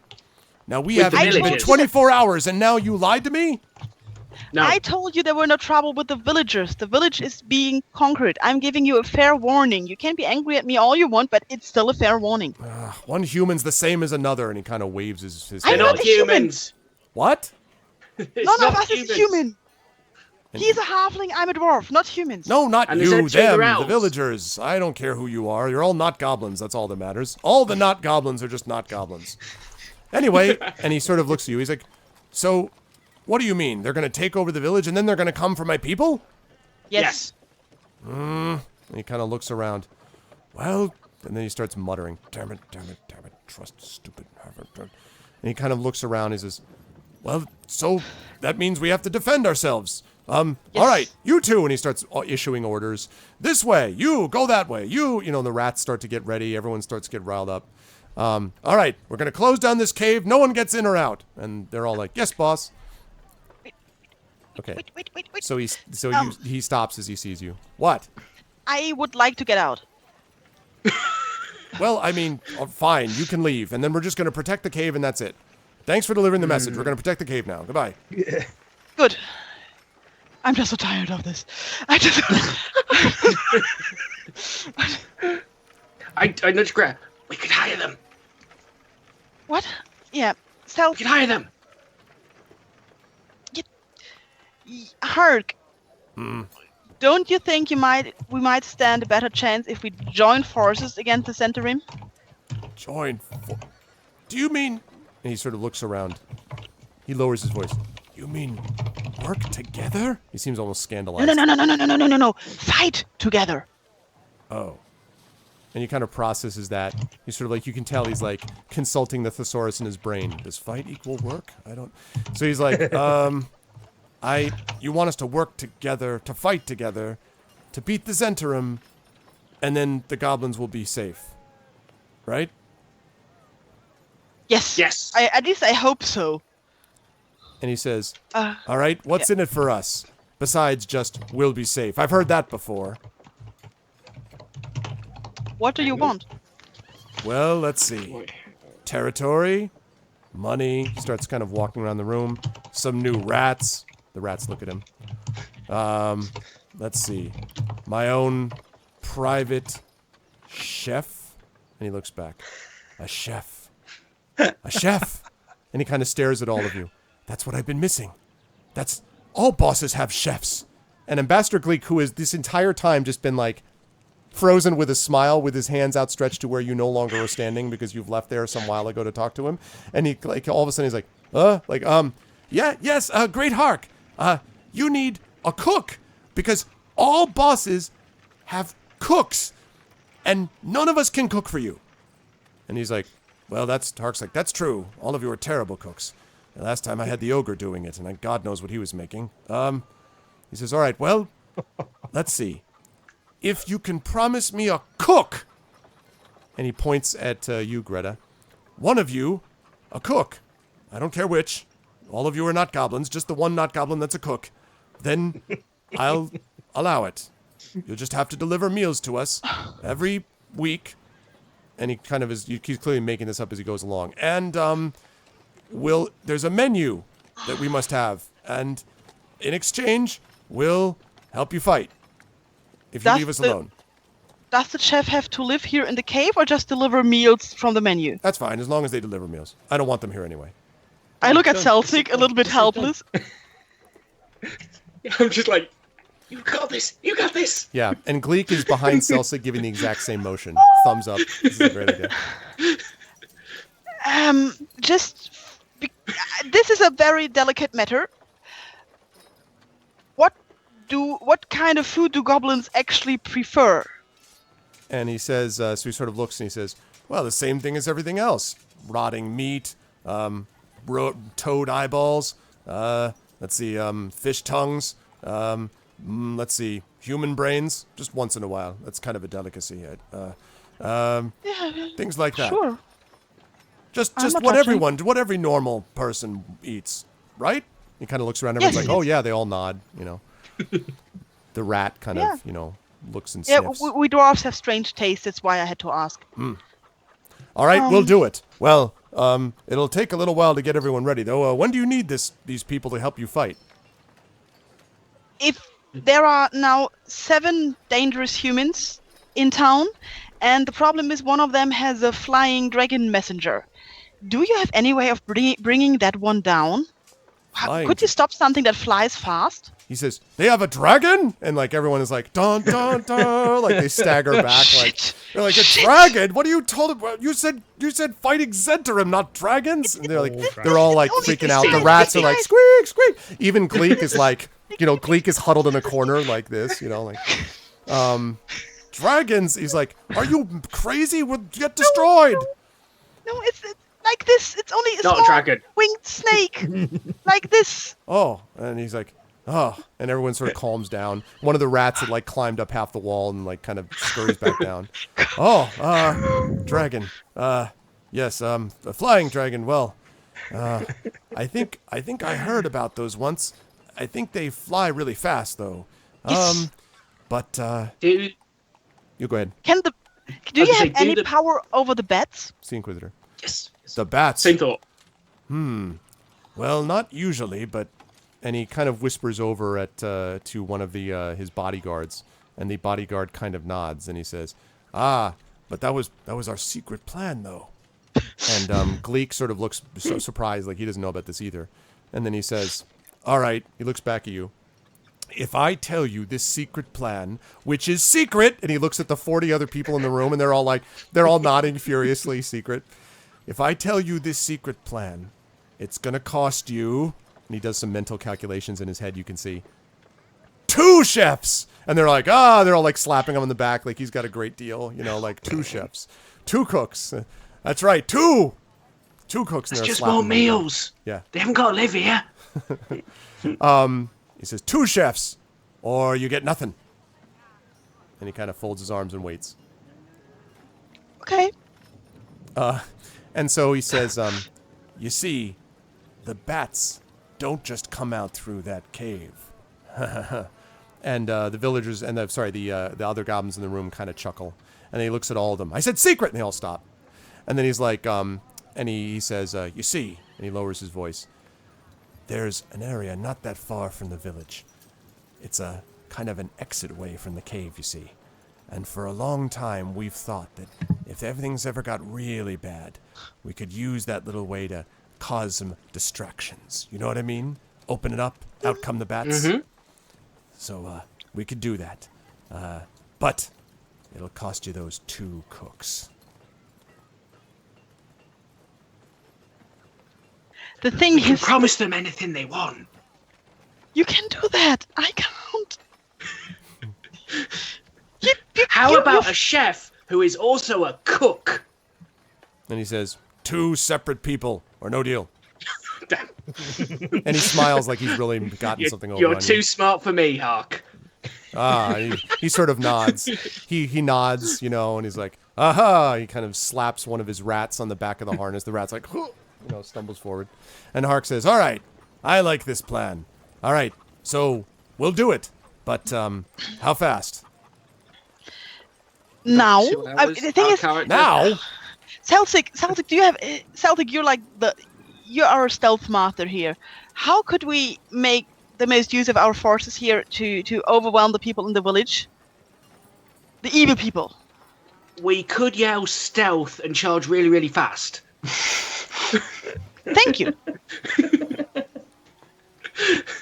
Sounds like a solid plan to me. Do you know that this not is? the most defensive. Have you ever wondered why so many dwarves are heavy drinkers? Now it's all become clear. I'm not the one who fell down a cliff in plate mail. So he says, all right, he says, well, it'll take us about, I don't know, maybe a full cycle of the sun for us to get ready. And they all calculate. No time. That works out to about like maybe an hour of regular time, which as you calculate it, if it's about an hour and it took you guys about an hour to get here and, 15 minutes give or take either way, you might be getting back just at the time when the deadline expires. Mm-hmm. Okay, I don't How think we should go back convenient. to the village after we made our big exit. So maybe we could come in again with the goblins. What do you think, Celtic? Either that or we can, let's see, 7 of them, 1 entrance, a moat. If they're looking at the entrance, it could get messy. Maybe I go ahead and just try and distract them because we've got no way of letting anybody know. Yeah, maybe you do that, but I'm not. I missed that. I don't have that particular skill set, so maybe I just stay here with the goblins. Yeah, okay, so I'll head back now, and Greta, you wait with wise and noble Hark. I will wait for him to finish his preparation and then question him on his culinary preferences. All right, that's what I like to see. Now, listen, and he says to you, you be careful and don't tell anyone anything. And all the rest of you, and he looks out at all of the 40 people around him, remember, no one says anything. And they're like, oh, yeah, no one says anything. And, like, it loudly echoes around the cave. No one talk about this, about this, about this. Like, as they're talking to each other. Okay. We now leave Selsig behind as he prepares on his way back. Urash, Silren, you guys are are now in the village while this is all going on. So I'm going to bring you back over there. What have you been doing while this is happening? You have the 4 horsemen that are surrounding the the square there, and you've got the 2 that are over with their charges, apparently unharmed, that are just standing by the stable. There isn't really a lot I can do. I'm still helping people. Okay, so you're still going around from place to place. Yeah. And then what is? Let's see. Selsig is not there. What about you, Silren? What are you doing? It's a good question.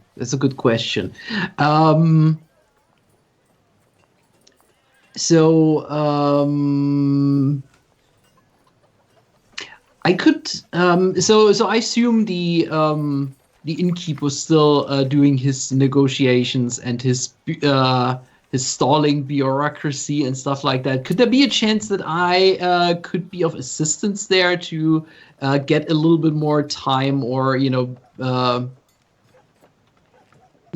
little bit more time out of that? Is that Possibly, possible? depending on how you want to handle it. So you know that Zolrin and Kella are there. Yeah. Sorry, Zolkin, I beg your pardon. And Kella are there. And they've been sort of, on and off chatting. Zolkin's still in a foul mood. And you know that Morak is out sort of like, quote, getting the support of the villagers, talking to people. But Zolkin has definitely been sort of kind of like, fit to be tied the whole time, like just kind of pacing around angrily. So you got a couple of options as to how you want to handle it, I suppose. You could try to talk to him directly. You could try to go out and help Urash, you could try to go find Morak, but Morak seems to be doing his job in the stalling for time department on his side. But what you want to do is up to you. You're right now in the inn essentially by yourself with Kella and Zulkin. Actually, now that you mention it, I really wonder, like, Kella seemed really uncomfortable with this whole situation, correct? Yes. And, I call it a hunch, but I really wonder, if shit should hit the fan, and that's going to be happening soon, and we're all assuming that. I really wonder, the villagers will be probably... those will be a big risk factor for this whole operation. I really wonder if she may be, I don't want to say switch sides, but surely there's something she can do. Like, she doesn't seem particularly pleased about this entire situation, and any threats of violence towards children and towards the villagers seem to anger her a little bit. Yeah, I wonder if she could be maybe persuaded to have a little bit more sympathy for the village. I'm having this image of, like, the Emperor. Could she be turned?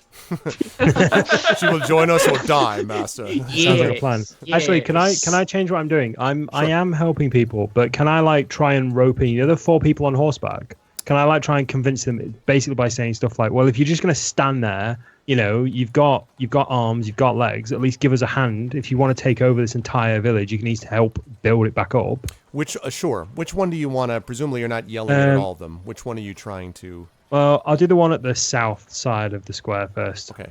So he's kind of looking around uncomfortably. And so as you come up, you say what you just said. And he's kind of like, I don't have any say in it. I only serve Zulkin. Okay. And well, he's can I shout? Like moving around uncomfortably. Can I shout over to Zulkin? Can I shout over and say, hey, Zulkin, at least get your men to help out rebuilding this village while they're here? And Zulkin, who's, inside, hears it and kind of marches to the door and kind of looks out and says, right now we don't have any kind of a deal. Why should we be helping you when we don't even know if this is going to be the arrangement that we settle on?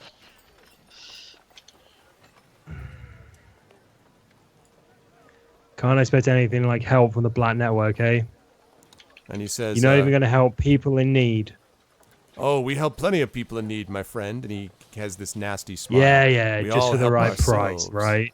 Yeah, we help ourselves. Many people I've helped in their time. It's all about what they need, All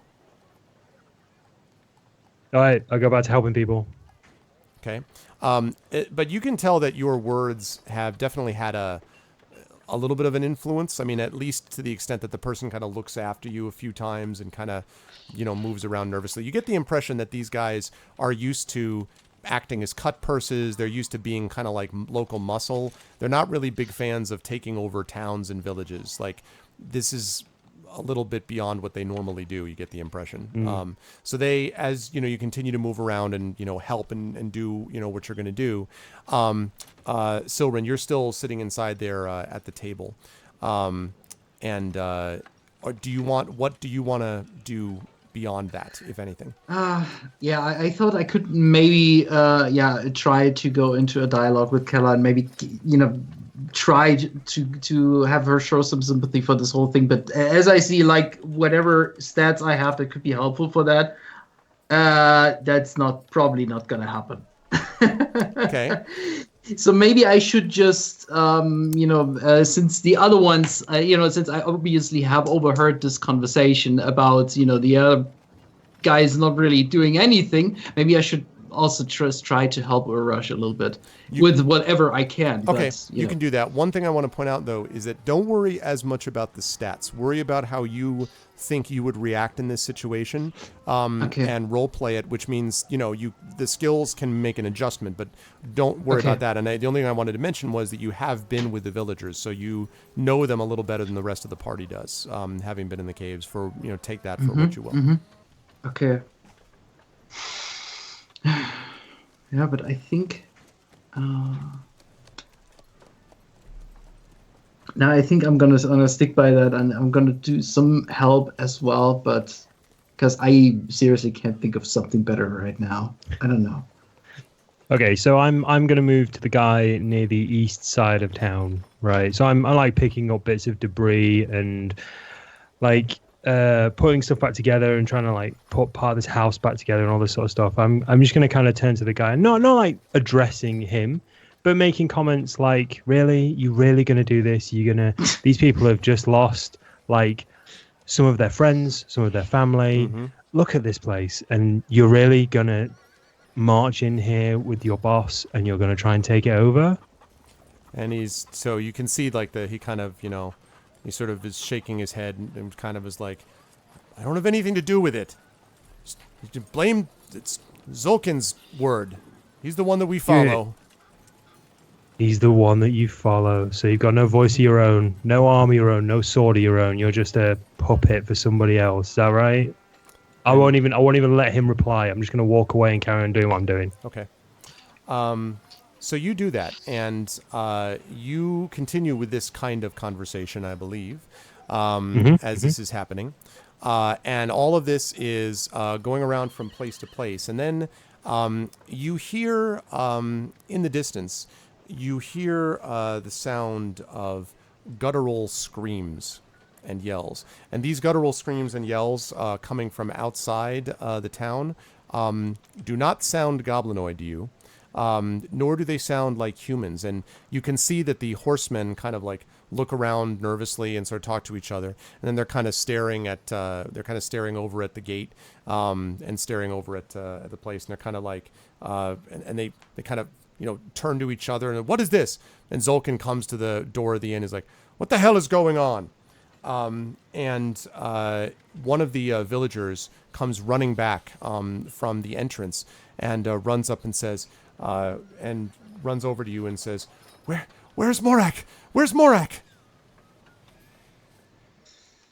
He's in the tavern. Go find him.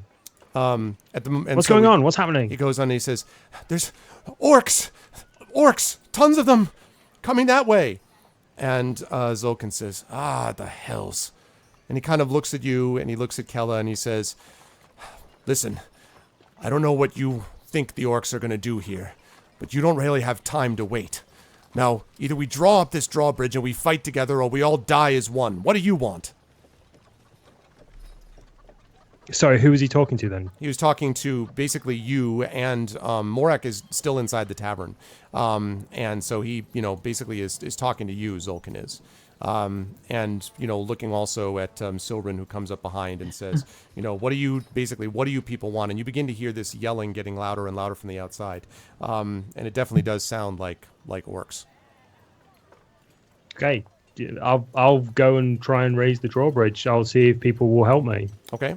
They do, actually. The villagers have taken quite a liking to you, as you might expect, and they run over and they begin to, lift, like, pulling up the drawbridge. And Zulkin starts issuing orders to his men. So some of them go running up over. They can't get over the bridge, unfortunately, to the fortress, but they go running over to one of these towers over here and dismounts from the horseback and runs up. And they all do the same thing. This guy runs up here to one of these, all coming from the west.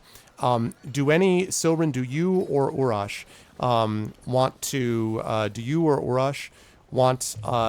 fight, or do you want to like see for yourself, I should say, where do you want to like sort of take up position? Because the drawbridge is now closed, such as it is. Is it Morash? Who's the tavern owner's name again? Morak. Sorry. Get Morak to gather as many villagers as he can in safe places, like whichever building is still standing, and like preferably furthest away from the drawbridge. Okay. And I will. Can I go on one of these near the drawbridge? On one of these towers? Just to see what's going on. Yes, you can. Which one do you want? It's this one. The one. Let me zoom out. Yeah, sorry. If you're looking at the drawbridge, so the lower one on the map. The lower one on the map. So we're talking here, right there. Oh no, the one literally by the drawbridge. Oh, by the drawbridge itself. Oh, sorry. Okay. Yeah. Yes, you can do that for sure. Cool. And in fact, You see. that's actually where they go. That's much smarter than what I was doing. I forgot that there was a tower there, like he said artfully. Okay, so they run up, and Zolkin looks back, and Kella says, "You need to get the other two up there too, you fool." And Zolkin says, "They've got the hostages." And she says, "We're all hostages, you idiot, until we manage to ward this off. Now don't be a fool." And he kind of looks back at her, and she says, "I know you're a smarter man than you're acting, Zolkin. I don't know what's gotten into you, but I'm telling you this." And she lowers her voice. "If there's ever anything that, if you told me once was true, you're going to do what's right." And he kind of looks at her, and he waves at his men. "Let him go!" And they sort of with some relief, they let the children go, run off screaming to where the other villagers are sort of gathered over on this side of the square. And they go running up to take up their positions. And now, Urash, you can actually see, and I'm going to get some music fired up here. Dun, dun, dun. Let's see. There we go. Me and my 8 hit points are really looking forward to this. Well, actually, you know what? Let me. I should say that because of this process of doing this, I will allow the two of you guys who are in this to take what's called a short rest. So, what a short rest will allow you to do is a short rest will allow you to spend hit dice to restore your hit points if you have any that are remaining. Hit dice are the things that you use to roll your hit points in the beginning. So whatever die that you use, which I think is a D10, I think in your case, Urash, maybe a D12. Silrin, it might be a D8 for you. I don't remember exactly. Let me check. But that's, so you could basically use, because you guys are level 3, I think? Yep. So you guys could use, basically you can restore, you have a total essentially here of 3 hit dice, so that you can use. So you could restore some of that health by using that hit dice if you like. Okay, cool. I'm going to try and roll a hit dice. I think it's a D12 plus 2, apparently. Yeah, for your con bonus, that's right. Okay, cool. So that's an additional 8. So you're up to just put that up. 16 now. Silrin, you can do that too if you're, I mean, you're at 20 I have you at, right? Yeah, exactly. And I don't think I need anything. I think you're probably maxed out already. So okay. Yeah. So that was basically the short rest. It's a little bit shorter than what normally would be the case, but it's close enough. You've had enough time between this and that to be able to do it. So, okay. So you guys get over and sort of prepare yourself. And let me get some music going here. Let's get some epic battle music. Give me my Enrique.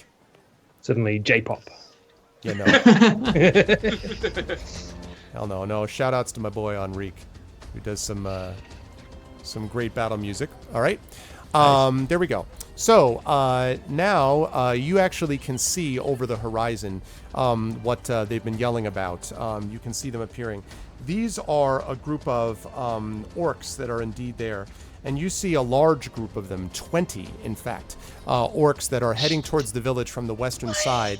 And at their front, you see a large orc, almost as large as you, Urash. He has slashes down the front of his chest in an X shape, almost as if it's been crossed right around the center, and a big nasty scar down the left side of his face. He wields one large, a massive maul that he's got in his hand, and he's sort of waving at his men as he comes forward. You can see that he's walking with a bit of a limp, like he might have been hurt or something like that, and he's kind of waving at them. And as he sees the drawbridge sort of drawn up, he stops in front of the village, and he kind of looks up there and he says, "You let down that drawbridge now, or all of you will die, every single one." And you see him sort of spit blood to his left, and he says it does a double take when he sees you, Urash, like he's like, "What?" And then you see he sees also the bowmen that are all sort of like with their arrows trained on you. So he's just addressed us basically. Yep. On the entire village. Yep. And you see his orcs are like, they're like gathering together.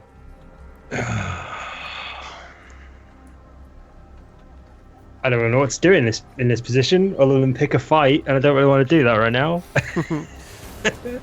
I really hate orcs. He sort of says, "The hell with you. Never mind, it'll be better eating if all of you are dead." And so he So you see waves at his men, and all of a sudden a set of orcs peel off to his left and head for the moat over here, and a set of orcs peel off to his right, and they jump into the moat and begin to swim across. And with that, I would like initiative. And I'm going to ask initiative, at least initially, from Celsig as well. I want initiative from the three of you. Greta, not you, unless you'd like to take initiative for cooking recipes on this particular moment. You know what? I will pray. I will just sit in that cave and I will pray. You have no idea what's going on, but you just feel like something wrong is happening. I will basically pray what to it's at. Faltus to lend me strength to protect the village and my friends, and I will just sit there and pray intensely. Exactly. All my planning. You're everything. praying I had a for plan of action. inspiration. I would be you like to praying be for inspiration here. inspired? 21 for my initiative. Guys in chat, actually roll 20 people. Is the music too loud or is it okay? Or is it too loud? Too loud. It's too loud? Okay. Sorry about that. I'll bring it down. Better? Yes. Okay. Yeah. Guys in chat, is the music okay now that I've lowered it? Initiative. Bosh. Oh, wait a second. Let me pull How up do I my even turn roll order as well. initiative? So in front of me, like from where I am at the moment, I've got alerts basically from Lord of the Rings, and I've got a bunch of orcs, and over to the north there's another bunch of orcs. Is that right? That's correct, and I'll put them there for you in just a second. Okay, cool. Just a question. How do I even roll for initiative? Because I It's, am. D20 plus. yeah. I want to say your dexterity modifier. That sounds right. That is correct. Yeah, dexterity Yeah, modifier. that How sounds do I right. do that? Sorry, I'm doing like two things at once. Yes, that's right. Dexterity is So, fine. so whatever your dexterity modifier. Do you remember how to roll a dice on this? Yeah. Left hand side of the screen, little dice icon. If you click that and then click D20, and then just add your dexterity modifier to it. So it'll be, presumably you'll have a high-ish dexterity. Because I do have a initiative so you've- +2. Okay, that's cool. Then you've got initiative of 4 because you rolled a 2. Wasn't a 1. Wait a Indeed. sec. Got to take the positive. Not a one. Okay, so if I have a dexterity of 2 and initiative of 2, so I add No, +4, is that, right? Is that on your Roll20 character sheet by any chance? I just have a normal character sheet, not on. You have a on normal Roll20. character sheet. Your initiative modifier is your dexterity modifier. Ah, so okay. It's Okay, not, so I just add the +2 as far as to the I D- remember, please anyone interrupt me if I'm getting this horribly wrong, but it's just your dexterity modifier. So you'd put your dex modifier in your initiative box and then just add Okay. just for easy placement. On the online form it's actually really simple. So you just Okay. click the initiative button and it will automatically make the roll like mine did. It will say, "Oh, this roll is for initiative," and it's Okay. whatever so it plus should whatever. be- Yeah, and I want to say quickly to Sky Captain, yes, I know that, and actually we do that with my main campaign that I do on my channel. But these guys haven't set it up yet, but we are going to be setting that up to make it easier in the future. So yeah, we do know about that. can But you? initiative is D20 plus dex modifier. Can you just select your token and roll initiative on that? You should be able to do that, although I don't know whether the token is going to allow you to do it or whether the sheet does it. It's the Oh, sheet. the sheet. do Yeah, it. the sheet. Yeah. The sheet. Okay. So let's see. So Celsig, you've got what do you got here? Is that a 21? 21. Mm-hmm. Mine is super Whoops, bad. not a 22. What the heck? 22 slash. That's an initiative. 21. There we go. Yeah, well, let's hopefully see. it's going to be his initiative. Oh, sorry. I add you to turn. That's what I'm doing. Let's add you to... Add a turn. Okay. As the music was going, all of a sudden I heard the chicken in the background of the village music, and I was like, "Pagog!" Like the chickens are going to battle too.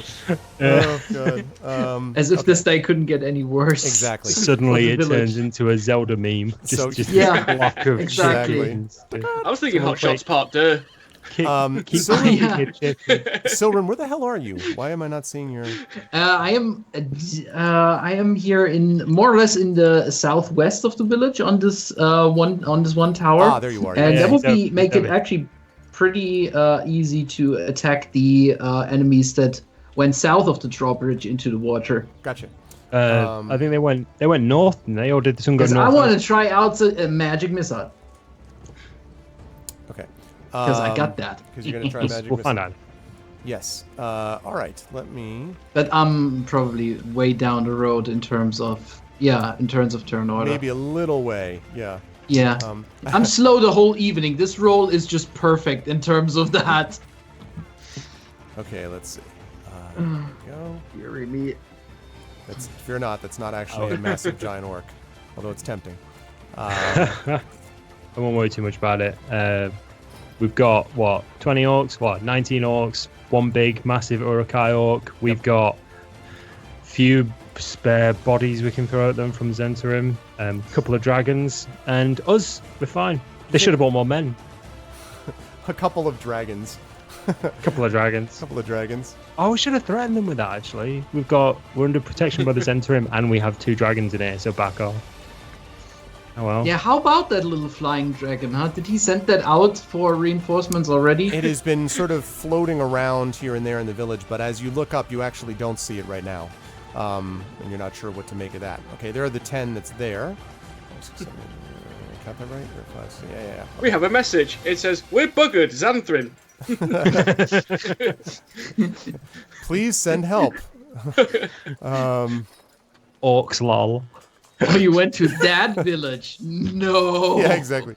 You just Oh, hear, so "Arg." are they going through the moat, then? They are swimming across the moat. They seem to be. Yes. Ugh. 8-bit, they have no buoyancy devices. Take them down. Okay. And we've got, of course, the... All right, where are you? There we go. All right. Actual size orc chieftain. No, not quite. But he is a big boy, though.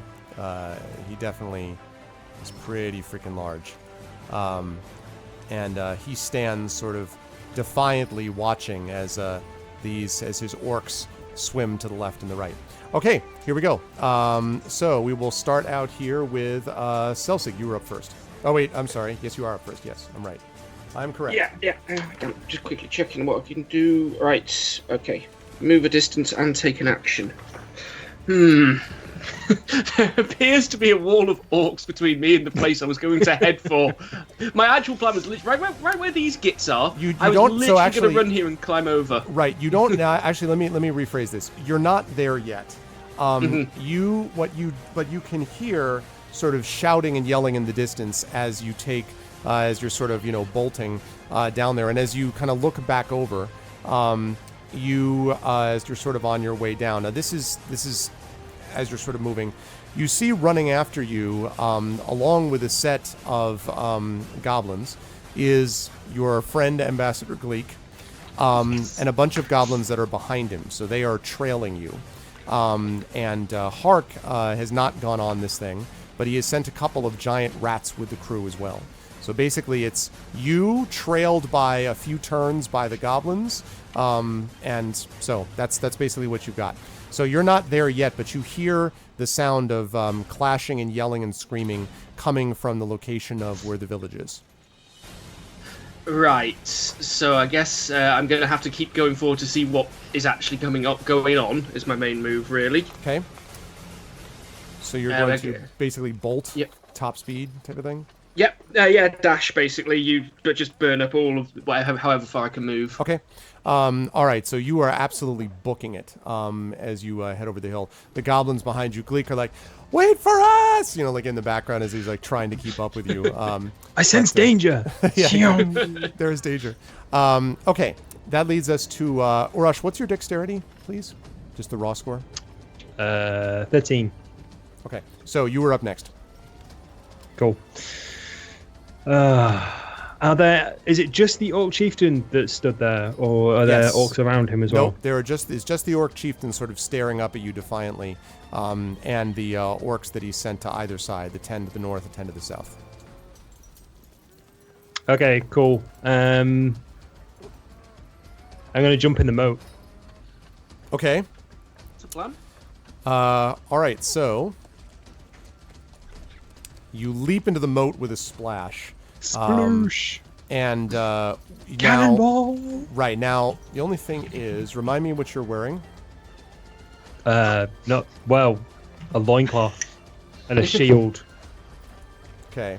I'm not wearing armor. Okay. A loincloth and a shield. All right. So you're a little weighed down by your weapon and your shield, so you're not like the most graceful swimmer on Earth.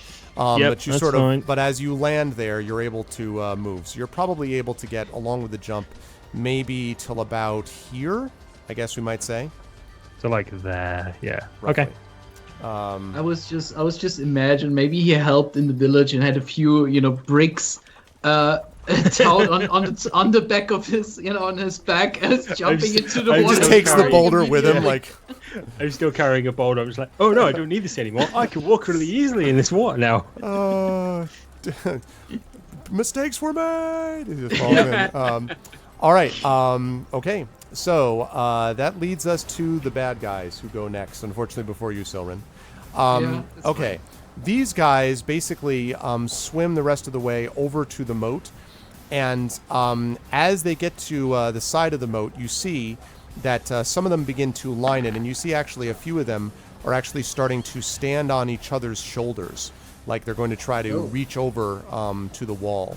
So they all get up there, and you can tell that they're obviously sort of kind of chaotic in their movements, but it seems like this is a plan they've done before, basically.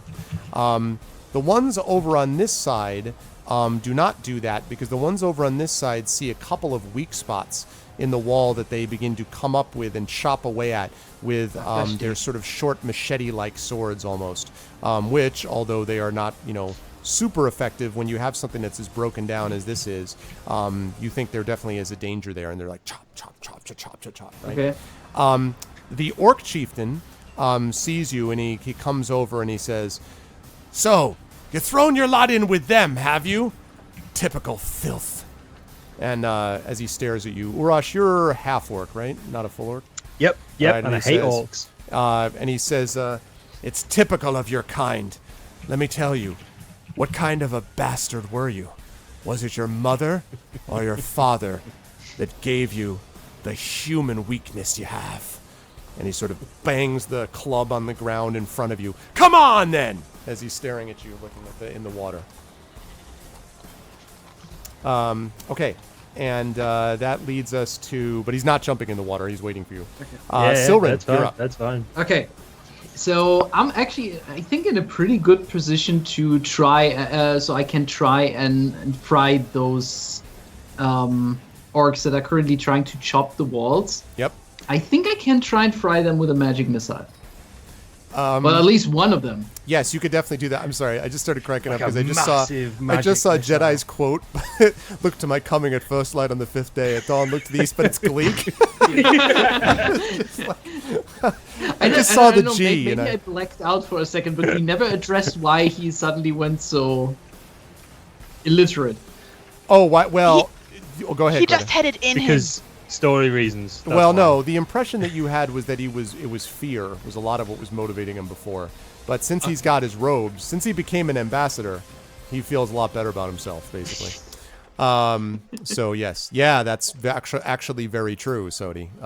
Which is why I imagine that's not what Urash wants to hear. All right, so you have a target-rich environment below you, Silrin, for sure. The orcs seem to be paying at the moment a little bit more attention to the wall. They may not even have noticed you there. They seem to be very focused on the wall at the moment, so you can fire away at them if you wish. The question is, does a magic missile actually have area of effect, or is just No, hitting no. the one? It's that... just one target. Now, as you get higher levels, you can Okay. send the missiles to different targets. Okay, cool. And I think I want to say that it sends out maybe 3, but let me check and double check to make sure that that's sure. Let's see. Oh man, I love me this music. Magic missile, blah, blah, blah. Yes, 3. You can direct them to hit one creature or several, and against each one of these does 1d4 plus 1 force damage to its target. So you could aim them all at 1 orc, or you could aim them at 3 orcs. Theoretically, like 1 for each. No, but after I level them up, correct? I'm sorry, say again? Yeah. They're as soon as I level them up, because right now that's just a spell level 1 that I have. No, so no. I can just. No, spell level 1 gets you 3 magic missiles. Okay, cool. Yeah, higher levels does Pew better pew stuff. pew. Magic So missile maybe is a highly underrated I should spell. try 3 of them at the same time. So we can at least stagger their approach in terms of chopping down this wall. Right. That seems logical. All right, so you've got, I'm not going to start numbering them like 17, 18, 19. You got a bunch of them there. So if you want to fire away at different ones, you can do that. So now you need to assume that I have no idea how to cast that thing. Okay, so the way this works is you're not going to hold your hands out. Yeah, exactly, and go boogala boogala. Yeah, but if you do want, but you might want to say something impressive. Actually, let me just ask you that. What do you say that's impressive? Before you cast I haven't. I don't know. Like suck at orcs or something more. Axes up our pussies. I don't think is it necessary for a spell or not? You are going to be speaking you're going to be speaking the magic that's required to send it off. But if you want, you can be sort of like from the shadows, sort of dark and mysterious missile casting if you want. That's fine. If you're going to do the 3, you actually don't have to roll for these to hit. They hit automatically. So you're going to be rolling 3 d4. And you're going to be adding 1 to each of those. So it's 1d4 plus 1 for each of the missiles that you're shooting. Okay, wait a second. Roll 3. Ooh, that's a good one. Sodi gives you, by nature's hand, by craft, by art, what once was one now fly apart. Ooh. Ooh, nice. That sounds good. Or Jedi's option, which is, I don't know, cast fireball. You just yell, I don't know, fire. By the light of I don't know. Whatever. I'm not certain. Okay, 3d4, correct? Yes. And so the better way to do it, actually, Chris, is just to do 1d4 plus 1 for each of the missiles. So 1d4, and then you're just going to add 1 to each of those. 1d4? Plus 1. And that's each missile if you do that. Yep. And the... Okay, then on my sheet I also have spell attack bonus. Is that somehow influencing what I'm going to... Not for magic missile, it doesn't. That will come into play elsewhere, but not for this. Okay. And also, Squid Neko wants to enter the entry, Eat Arcane Power. Eat Arcane Power! There's that too. Okay, let's see how that roll turns out. Hopefully it's not bad. Okay, so that's 5. That's your first one. Okay, it slams into the side of an orc. Second one. Okay. Second one. That's bad. 3. Okay, also hits an orc. And the third one. And another 5. Okay, so blue missiles streak out and just strike, bam, and they're like, ah, and they all turn around, and 3 of them see you, and they're like, ah, and a couple of them pull out what you see are like rough short bows. Oh shit. A few of them, but most of them are still focused on the wall. But you've definitely got their attention. You hit them solidly. Silvern, are you going to stay up on the tower where you are? Wait a second. Let me see. Do I actually have something that I could use as defense from short bows? You could try to duck down. I mean, there's a little bit of a wall that's above you, so you could try to duck down below it. It's going to be harder for them. If you've ever seen the incredible movie The Rock, never attack anyone in an elevated position. So you are in an elevated position, and they are not. Yeah, so I can at least take cover, right? Yes, you can try to take cover. Now, it doesn't mean it's not going to make you immune, but it'll be harder for them to hit you. Let's try that. By the way, how long does it take until I can cast Magic Missile again? And do I need an extra turn to come out of my cover again? You do not need an extra turn to come out of your cover because you're just basically standing up and crouching. You're like, oh, pew, and then down. As far as when, it is a first level spell. So do you happen to see how many spell slots you've used to this point, if any? Let me see. Slots total 4. Okay, so that means you've got 3 more of those that you could cast. Is what that means. And then after that, you've just got cantrips. Cantrips do not take any slots, spell slots. So. Oh, okay, that makes sense. Yeah. There's a lot of really good ones from chat. 3 suns align, throw forth your light, fill my archer's bow with might. Darkness blacker than black, darkness than dark. I beseech thee, combined with my deep crimson. Jesus, Centuria, by the time he gets done reading this, he'll have been slaughtered by 6 orcs. Like, and furthermore, part 2. I like what Jedi Knight said. It's over, Anakin. I have the high ground. I have the high ground, yeah, exactly. Nobody is like, what? You were supposed to be the chosen one. Throwing the magic missiles anyway. Oh, God. Okay, so you duck down. All right. Now, the Zentarim strike. One of the Zentarim takes aim from the top of the tower next to you and fires his arrow. It unerringly seeks out the head of one of the ones that you struck. Bam! Hits him and he topples backwards into the water. And the Zentarim is like, come on, you filth! And the orcs are like, ah! And now a few more take out short bows and are aiming up in that direction. That's all from visionaries? That's badass. Okay, so that's what happens up there. The 2 up here fire down at the orcs up here. One of them gets hit with 2 arrows from the same Zentarim and falls. But the other ones continue to sort of swarm forward angrily. So that continues as the Zentarim continue to fight. Selsig, it is your turn, and as you continue to run, you crest the hill, and you see a number of orcs basically assaulting the walls. You can also see in the far distance what looks like an orc, like a big orc, like pounding his club and like yelling at something in the water, although you have no idea what actually he's yelling at, but he's yelling at something. And you see that as well. And behind you, you hear Gleek yelling at you, "We're coming!" like as he's sort of running up behind you. So what do you want to do? Well, I'm not going to yell "We're coming" because I'm going to, in my head, yell "Stealth!" And I'm going to try and move up to this bush and conceal myself. Okay. So you managed to arrive there in the bush with the last of your movement, like you know. And so you're now there. There's a lot of orcs working away at this wall. And you see something odd. You see a couple of the Zentarim are like, the drawbridge is raised, first of all, over here. And you see a couple of the Zentarim are like up and firing down at the orcs. So apparently they've decided to defend the village for now or something. I'm going to assume that my friends are inside there because we left them there. Seems logical. Got no reason to think otherwise.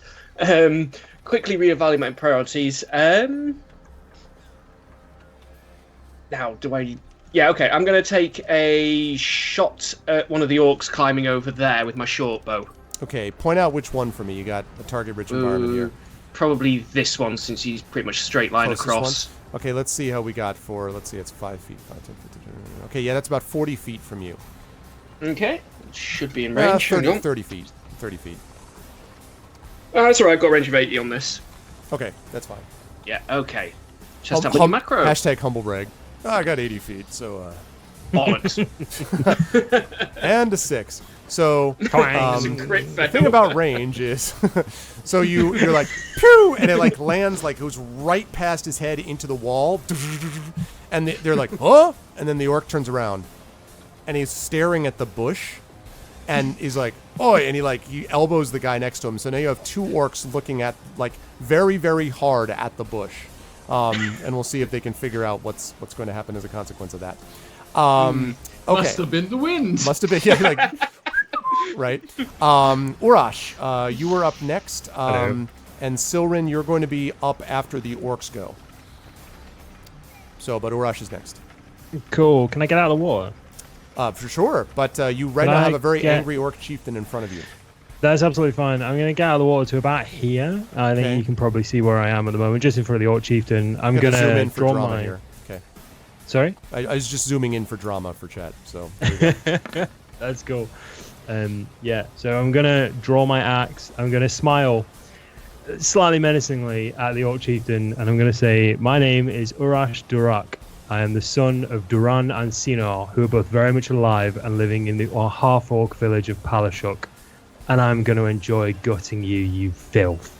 And with that, I will play my rage card. Nice. That was pretty good. I like that.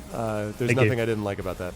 All right. So he kind of staggers back. Oh! And he kind of like, and you could see he's definitely been hurt. You see maybe like a broken shaft of an arrow in his side or something like that.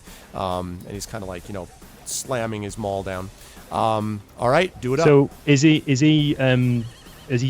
a two-handed maul? That he's got? Yeah, sure is. Yeah. And did you say he's got a limp on his left or his right side? He has a limp on his left side. On his left side, Yes. and an arrow shaft where? And an arrow shaft also in his left side. Like the arrow is not in his leg though, so it might have been that Right, he got a okay, separate but his cut left or side, whatever. his left side has been worked on a bit. Yep, that's it. Okay, cool. Right, so I'm going to attack him. Shall we attack him? I think that seems like a logical plan. Yeah. All right, let's do it up. Consumator perignium et nihilum redigigator. Okay, I don't know what that means, but it sounds awesome. It so I really think you should does. use that. Silren, you should use that. You might be saying, I hate all things and Tron is an awful video game, but you should do it anyway, just in case. Like,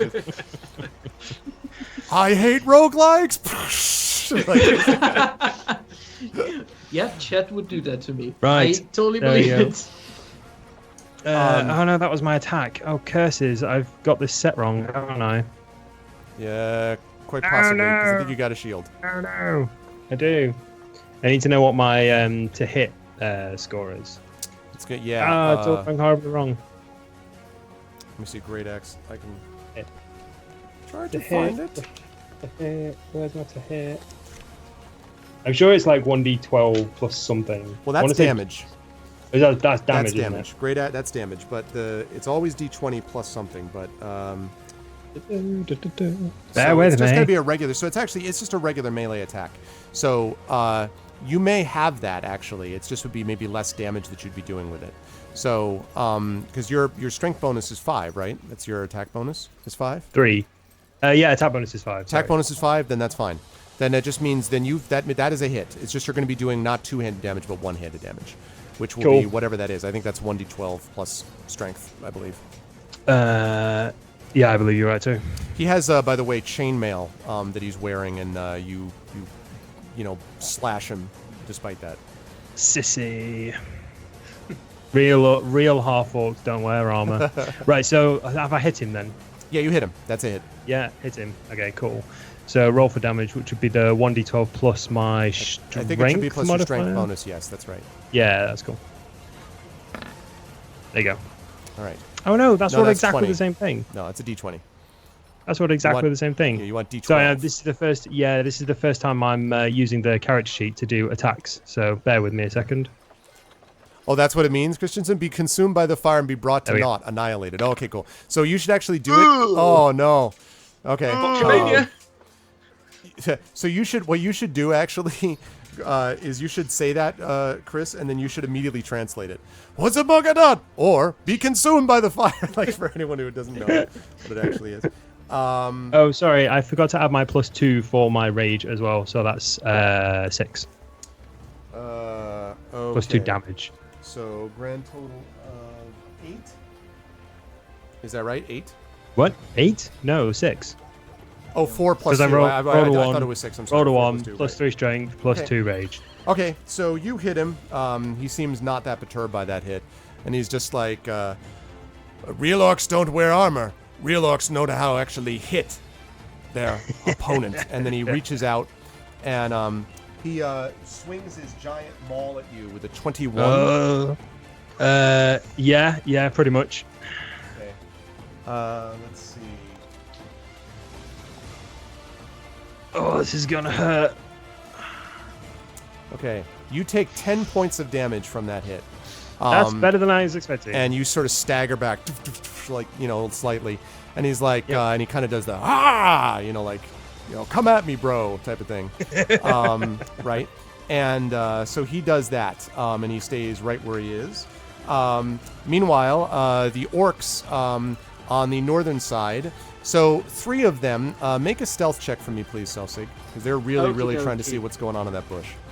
Yeah. Stealth! Bollocks. Okay. So one of them is kind of like, what? Like staring at the water or something. But the other one's like, no, you fool, you see it moving? And he takes out and he looses an arrow in your general direction.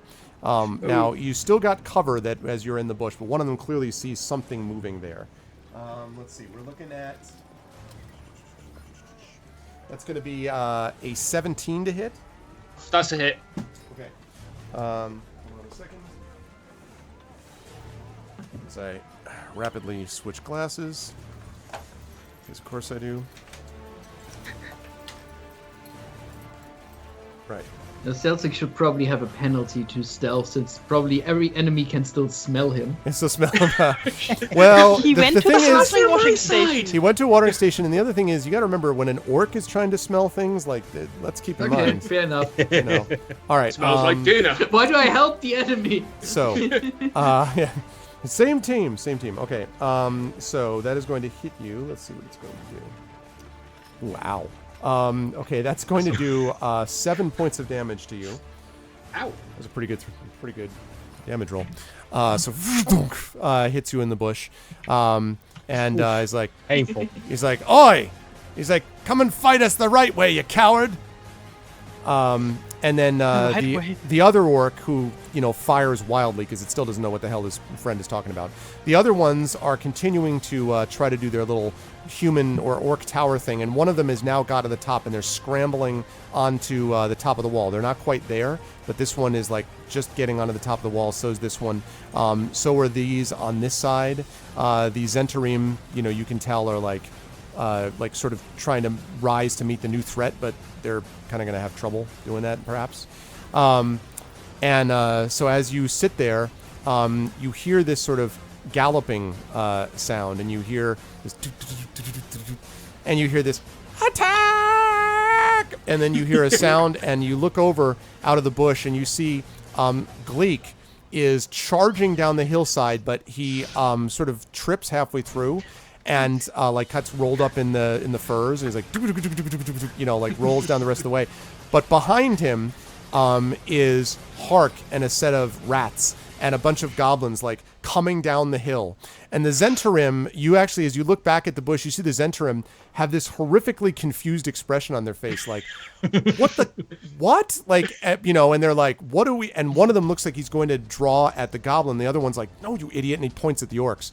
So they are continuing to focus on the orcs. One of them shoots and hits the one that's on the top. Doesn't kill it, but sort of knocks it back. The other one hits and does kill it, and it goes falling backwards and lands on the ground. Right? So there's that. Atarasu, the racketeering. No, that's the Zentarim. The Zentarim are fighting. At least they seem to be trying to be. I think it means the two main Zentarim in the center of town. Well, we're getting to that. So okay. the Zentarim on this side fire off a couple of shots at them. They actually hit the same one that you hit with a missile, Silren, Okay. and they actually knock out both of the ones you hit. So you soften them up, and then right. So they take both of them down, and they kind of grin at each other. And then you hear... Yeah, I'm getting the XP for that. Steal kill? Yeah, exactly. You killed my... So you do that. And then you hear sort of this this scream of rage. And on the top of the tower appears Kella herself. And you see Kella sort of standing there with her bow. And behind her you can see her own, this little dragonling, which is now visible, sort of peeking out, and it seems like it's like spitting flame, not like fireballs, don't get too excited, but spitting sort of fire out of it is next to her. Doesn't seem to be flying, but it's next to her. And she aims an arrow at the chieftain that you are fighting, and an arrow strikes in its shoulder. And it glares up, and it sort of looks at her angrily, and it's like, "Come down, you coward!" And he yells a command to his men. And a couple of these look over, the ones who had their short bows drawn. They turn and take aim at Kella, who was on top of this tower. Okay. So now that everything is getting thoroughly messed up for everybody, Silren, you were up. I'm up. Oh wait, I'm sorry. Did I skip your turn? The Zentrum should have gone after you. I apologize. Anyway, it doesn't matter. All that I just said happens regardless. So Okay. but you will next time be ahead of them. I apologize. So go ahead. All right, so since I have the, I fired 3 magic missiles, but takes that already 3 slots out of me, or just, No, just one of them? One slot for One. each missile. The missile shoots 3 times, basically. All right, so since we're having a group fighting here, I think I could just try that thing again. They are not over the wall yet, as far as I can tell from the. No, these ones are trying to sort of bust through the wall, and you can see that they're making good progress. And they're not probably through yet, right? No, not yet, but probably within a turn or two. They're pretty close, and 2 or Then 3 of let's them are just do- focused on this one. Then let's just do one more magic missile from I'm coming from below my from behind my cover and Right. try to cast another one. So you're going to And- stand up because it's going to be hard to kind of like shoot over Yeah, the wall. I'm gonna jump up and just gonna cast that thing. Okay, so that sounds good. So you can do that. So you leap up, and you're going to fire down now. So 2 of the ones that you hit are dead because they were hit by arrows, but one of them is still alive. Do you want to aim any of your missiles at that one, or what do you target-wise? So 2 of them are dead. So I would say maybe there are currently, how many do we still have there that are still alive? So there are still. There are you got a total of 7 that are still alive on your side, Soren. Okay. I would say I pick completely new targets because since I hope the other ones will aim with their bows again and just take those that I'm damaging out. You can do that. So you want to take the ones with the bows kind out? of even though if I just take that one that was already that I already damaged before, he would not be able to damage the wall much more. True. You know what? Yeah, one of them I aim at the one that was already damaged, and 2 of them at new targets. There we go. Okay. Let's do that. All right, go ahead and roll those then. So first we'll do the one that's already targeted. So one that's already hurt, I mean. D4 plus 1. Yes. First one coming up. That was god. It's like this kind of a glancing blow, but still it's like it hurts. It's not happy about it. Okay. Next one. Oh my god! Seriously? That was the same guy again, or that was the other guy? That second one that you just fired off? That was the other guy. That was the other guy. That's what I thought. Okay. Right here. All right. So they're kind of like struck in the back. Okay. Okay. 5th edition. The last one. Oh my god. It's been a long day. It's been a long day. So you look at the Zentrum, you're like, this never happens. They're like, This doesn't normally happen in this situation. no, they were impressed the first time. I never had this problem before. I've never had this problem. I'm quite the spell slinger. I have no problem with this ever. Look at these rolls. It's because you didn't use. It's because you didn't use the language. You didn't use the. Yeah. Consumator prodignitium. Okay, so nonetheless, you do hit them, and they sort of stagger back. You are definitely blunting the amount of the attack because they're sort of now dividing their attention. Some are looking at you, some are looking at the wall. A couple of you are still looking up at Kella. So your side, you're doing what you can to distract, which is, Well, as long as we can keep them kind of out of the village, that's the primary objective. Yeah. So Celsig, so Gleek pulls himself out of his furs and goes running over to the bush. Clearly where he's seen you go in, he's like, hey boss, and he's like pointing and like yelling at the bush, and he's like, where do you want us to go? We're all ready. And the goblins are like charging down the hillside. Just command us. And all at this point, all the orcs who are still on the ground are like looking around, like watching Gleek. And now, like, you can see recognition dawn as they're like, these can't be talking to a bush. Like, they're not that dumb. And they're all starting to stare at the bush. I shout, attack the orcs! And he looks around. He's like, oh, them. He's like, all right, men. Ambassador Gleek, forward. And he like stumbles over his furs again. But the goblins sort of race past them. So now the goblins are like, rah, and they, are across the moat. Now the orcs here sort of turn around, the ones that are still down on the ground here, and there's a couple of them, turn around to face this new threat. And they kind of growl angrily. But you can see they're starting to look a little nervous because there is at least like, 25 goblins here that are sort of running this way with behind them giant rats that leap into the moat and start to swim across. And no, I'm not going to put 25 goblins and grind roll 20 to a halt. You get the idea. That are running across the moat. Gleek has stopped where he is, but it's kind of like, like from below his furs. Like he's forging like he's pointing at the moat. And Selsig, you now have a chance to go if you wish. The orcs are kind of half staring at you, half staring down at you, but there are a couple of orcs that are now up on the wall. Yeah. Okay. Am I also coming now? You can, Greta, if you wish to come now. Yes. And I'm sorry, I wasn't trying to leave you out. I was just trying to, we were. No problem. I'm with the goblin force. I would say. So you're behind we were them. just having Selsig. We're just at Selsig scout ahead. Yes. Please, so you are Greta. now the Please, trailing Greta. force. So Greta, yes, we Greta. need you. Please, Greta. Yes. I'll continue. So Greta, you have now arrived. Yes. Greta, I need you to Yes. roll initiative. You haven't already though. I'll do so in a moment. Here we go. 5. Okay. So that works. So I'm gonna put Yeah, you. we actually- definitely need people that can roll more than 1 or 2 on the dice. Never mind that. We just need someone with a fiery orb of death at her command. Yes. That's exactly Yeah, right. wait. did I have a little rest in the cave or something? Anything? Yes, I will allow you to. You'll have a short rest, which means now the short rest Yay. though is not. Might be. I don't actually think for you. I know for a sorcerer, 4 hours is what's required to get your spells back. I don't think you would have gotten a full 4 hours to do that. Okay. But what spells do you still have, Greta, if any? None. None. So I have my cantrips. I will make do. okay, yeah. The timing was such that I don't. Cantrips are fine, but it is what it is.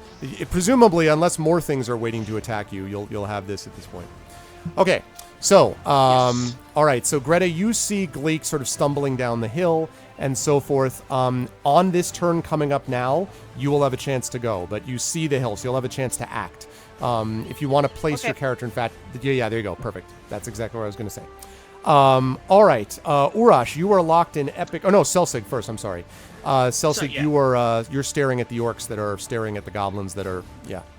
Yeah, I will, since most of the orcs haven't seen me and are focused on the goblins, I will continue to trade arrows with my pen pal across the moat. Okay. Come on, 19! 24! Nice. That's a hit for sure. Excellent, right. 1d6 plus 3. 1d6 Yeah, so plus... Dakota, it is Vancian magic, but the cantrips moderate that quite a bit. As opposed to, I used up all my missiles, now I just have to sit here with a dagger, which is what it used to be in the old system. So, okay, 7. See how all he right. likes 7. Yeah, so he's like, oh, like you strike him in the chest, he staggers back. He's not dead, but he's very hurt. And he's like, he's like angrily looking at you, but also nervously looking at the goblins, which are swimming frantically across the moat. Okay, are you staying where you are, Selsig? I will actually just try and hunker down in the bush for whatever good that may do, just to make myself a smaller target. Okay. I don't know. Sounds like a plan. Yeah, and I don't know if there's any stat bonuses for that, but that's what I'd probably do. We'd be more likely to have cover than not, which is a good thing. Okay, Urash, you are locked in mortal combat with this chieftain, which has been hurt by you and also hurt by Kella's arrow. And it's Indeed, sort of- I have a really important question to ask. Okay. The 10 points of damage I took earlier, was that taking into account my resistance to bludgeoning damage because I'm raging? Say that again. Sorry, the epic music may have gotten in the way Yes. there. The 10 points of damage I took earlier, Right. I didn't tell you that when I'm raging, I'm resistant to bludgeoning damage. That's very helpful. So then you're at 11.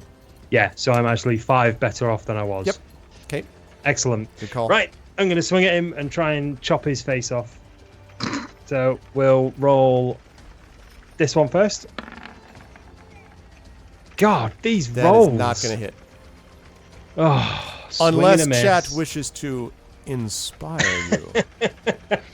As chat decides if they want to inspire you, It's I not going will- to happen. if they want you to inspire you to actually hit, then we will lead ourselves on to the orc chieftain. But remember, chat, if you wish to inspire him, just let me know. And we'll talk about how you do that. So, the orc chieftain, in the meantime, is angrily looking at you. and he swings his massive maul in your direction with a 21. Yep, that hit. Okay, now Squid, if you wish to inspire him, do you know how that works? Because inspiring does require monetary outlay. So inspire basically means to inspire him does not mean you guys can inspire him in chat by saying that you love them and hope they do well. But if you want to actually mechanically inspire them, you can do that. This is something we just started on my channel. If you wish to inspire, you can say that you're going to inspire him. You need to support my Patreon is the way it works. And you get an inspiration then for any of my D&D sessions, including these guys. So if you wish to inspire him, you can do that. If not, I totally understand. This is only a bonus to them. Like, they've never had this before. So this is just helping. It's not like they need it, although I'm sure they would like it. So it's up to you. But you can certainly inspire in the just sort of singing way if you wish as well. It just that doesn't have a mechanical benefit. All right. With that said, so he definitely hits me. All right. He is going to do another, 7 points of damage. So we'll round that down. So 3 is what you take raged. Yes. Thank you, Fatal. It worked out. It's worked out really well. We've done it a couple of times so far on my sessions so far on my channel. It's worked out really well. So, yeah. And also, it helps the Patreon as well. The way to do any of that. So the way it works, Squid, is if you go to my channel and you type in !Arvtreon, and maybe one of the mods in GOG would be nice enough to post that. And you support the Patreon, then I will get a little reminder on the thing, and it'll say Patreon just happened. And at that point, you can inspire one of them to greater heights, if you wish. That's how you do it. Thanks, Byron. Okay, so the orc did that. Now, the orcs are now on the wall, and you see a couple of these are like fighting now the Zentrum like hand to hand. Like basically they're on top of them and like fighting them. The 2 or 3 of them that are up here are fighting them. But one of them you notice, which is over here, is aiming its bow. And this one over here is aiming its bow. And the 2 of them fire at once. And you see Kella is sort of like turning left and turning right, and then is struck in both sides simultaneously by arrows. Just doof, doof, right? And she sort of stumbles forward onto her knees, and she kind of grabs onto the wall, and she sort of pulls herself up, and she looks over at the orc chieftain, which growls in anger at her and sort of, triumph. And you see her sort of slip down. And then you hear this roar of inchoate rage. And climbing up on the other tower, you see Zolkin. And he has his bow that he has drawn. And he fires again and again. He fires at the orc to the right, dead. He fires at the orc to the left, dead. He fires at another orc on the ground, dead, dead, dead. He kills off 3 in one shot with rage, just furiously. Like, you've seen him, like, upset. This is ridiculous. Like, this is, like, what the, he's completely, like, enraged and angry at whatever has just happened. The orcs, in the meantime, have, a few of them have broken through, finally, this wall here. A couple of them are also going to try to aim at you, Silren. God damn it. One of them misses wildly, but the other one, unfortunately, critically hits. God damn it, I forgot to jump back to cover. But yeah, they are through the wall now. True, but a critical hit would have done anyway. You're going to take, from that, 7 points of damage, Silren. So, strikes you in the shoulder, poosh, like backs up. Dang it. And kind of staggers backwards. But you still manage to hold your space. As I said, the other orcs fire wildly. Okay, Greta, that leads us to you. There are some orcs that the goblins are sort of racing towards, but you've also got the orcs fighting on top of the wall. You see Gleek chattering with a bush. And then you see, now you can actually see the figure of Urash in the distance near the drawbridge fighting what looks like a huge, massive orc. And you saw Kella, like you saw on the battlement on the tower above, like Kella just fall as this happened. Okay. I don't think I'm going to swim well in my armor, so I want to go down to the drawbridge, or to where Urash is. Okay. I think this might take some time, right? Because it's quite a long way. Depends on how fast you're going it. If you're just booking it, these are each 5 feet. So if you're booking it and your speed is 30, you could get to about here on one turn, and you Yep. could almost be down there by the next turn. So if that's what you Okay. want to do. I'm bucking it. Yeah, I want to go down there. Okay. So you are running like nobody's business. Okay. I would jump on my shield and surf down that hill if it helps. That's right. You could also convince one of those goblins to throw you over the wall. Ride a No. rat. Yeah, ride a rat. Exactly. There you go. Okay. So now we have Silrin, who's going to go next, and then we will have the Zentarim go after that. So Silrin, now you're up. So the orcs that are currently through, those are just two that are currently through the walls, correct? Correct, so far. There are a couple that are on top of the other. Well, you can't see them, so never mind. Yeah. Yes, as far as you know. Everything's fine, except for those two. Those are still quite a lot of. Those are just still two of them. The question is, I do have a sword as well. The thing is, if I want to like switch to that right now, do I need like special preparation time for that? No, not if you're going to draw, Draw? because you weren't changing weapons. You were just firing magic missiles before. Yeah. Okay. Are you like jumping down? Like how are you doing this dramatically? Yeah, because why not? You know, take the leap and maybe get the jump on one of them. Okay. Well, even though I'm not entirely sure how far that really is. I was just going to say, it's probably a good 10 to 12 feet up. So you can do that, but you're going to require a dexterity check as you do it to see if you land feet first or face first. Be the hero. You know? Do it. Be the hero. With Then your again, I cloak don't know if I swirling can behind combine you that, like but I Batman. have Featherfall as well. But But then again, that wouldn't be a good surprise attack. I was going to say, you wouldn't could cast it and then you'd be fine, but then you'd be like, Slowly I'm coming. it? No, that's fine. That's fine. You know what? Let's try it. Let's try it. This is awesome. Let's try it. Okay, what do I dexterity check, right? Yes. Okay, so dexterity is where was that thing again? That should be, you should see your dexterity score, and if you roll the d20 and add the dexterity modifier, that's what we're looking for. Okay, that's 2. That's not very good, but it will have to do. All right, sounds good. And you're not using Featherfall, right? You're just No. Oh wait. Well, you no, rolled wait a 3 second. times. Why I'm the gonna hell- take that. I'm gonna take that first one because I'm guessing that's what it was. I didn't. I actually tried. I couldn't even add my modifier to it. I was actually just trying to select the dice, and it rolled. I'll take it. 18 plus 2, right? Is what you see. We have a 20. Yeah, it should be. It should be. So you, in another universe, Batman style, just like you are just like no joke. You just like They're gonna you love land is me. like, I'm not the hero the Night Stone deserves, but I'm the hero it needs. And you, so you land right in front of a very shocked orc, and I mean you do the hero landing with the one foot, hand down and the other arm up, Exactly. right? The poosh, right, and the orc is like, what? And I will allow you to get an attack and advantage because the orcs are like, what the hell just happened? So you will actually get a chance to roll twice and take the higher of the 2 results as you attack this very surprised Okay, orc. so my sword is 1d6 plus 2, right? Well, It's first the you got to hit it, damage. though. Got to hit it first. That's d20. So you're going to be rolling a Okay. d20, and you're going to be adding your strength bonus. Actually, your attack bonus is what you should be The adding. thing is now, okay, how do I do that without? How can I select now the other dice without it actually So, being rolling? if you click on the dice roller, you should see an Yeah. advanced roll. There should be a thing on the dice roll. A little side menu will pop out, and it'll say advanced roll. And then you see it says roll 1, and then it says d20, and then 0. That's the number that you add up to whatever the number is. It's your bonus, and then you roll that.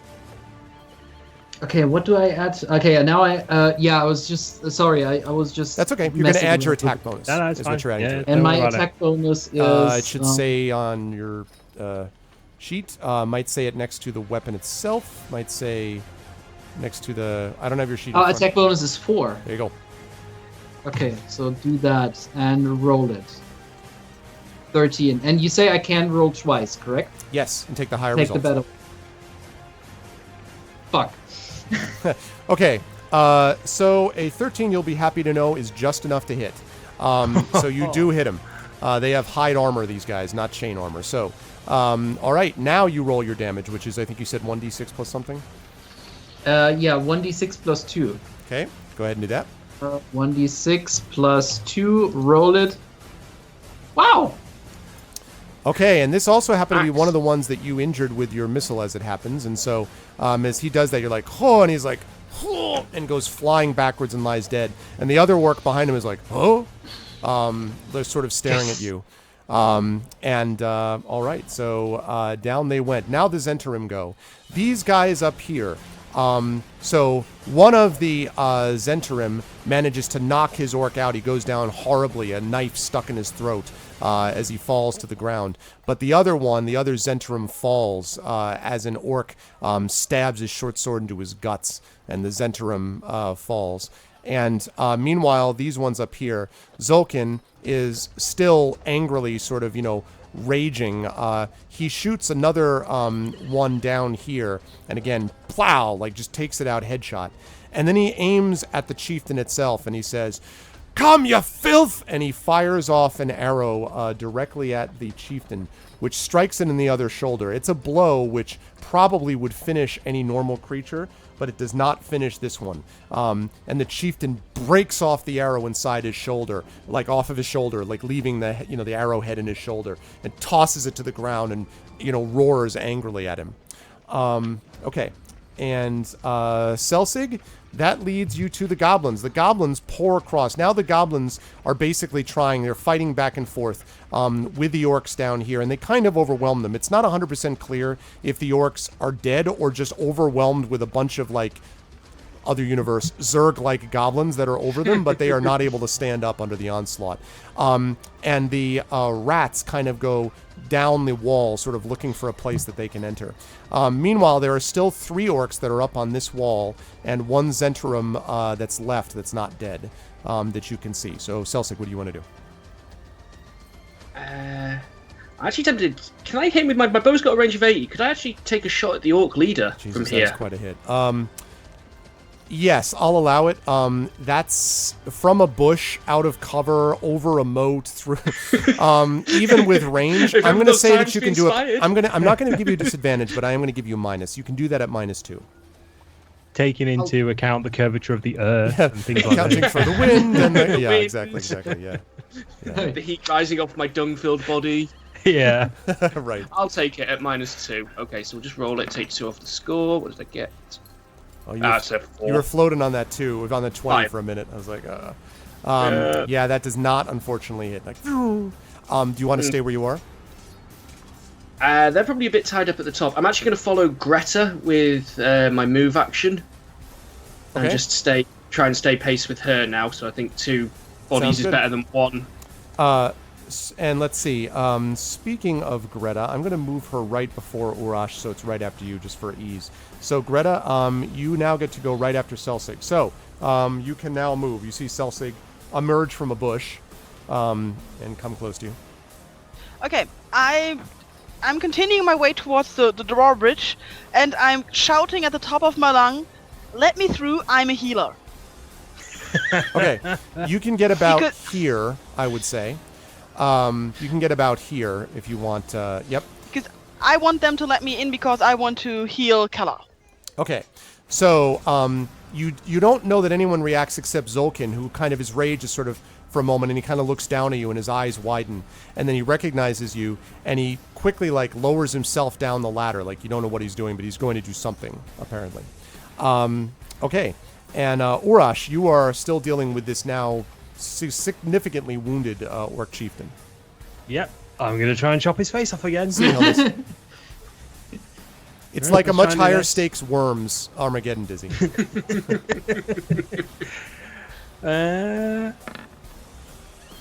Oh dear. Oh man, does not get the job done. Unfortunately, you do not hit. I've got water in my eyes. I can't help it. That's true. You're like, oh man, I never do this. Okay. This never happens, I assure you. He hits it now 22. He's been rolling very well. Let's see. I don't have time to heal you. Don't do this. Okay. I'm good. I'm solid. Don't worry about me.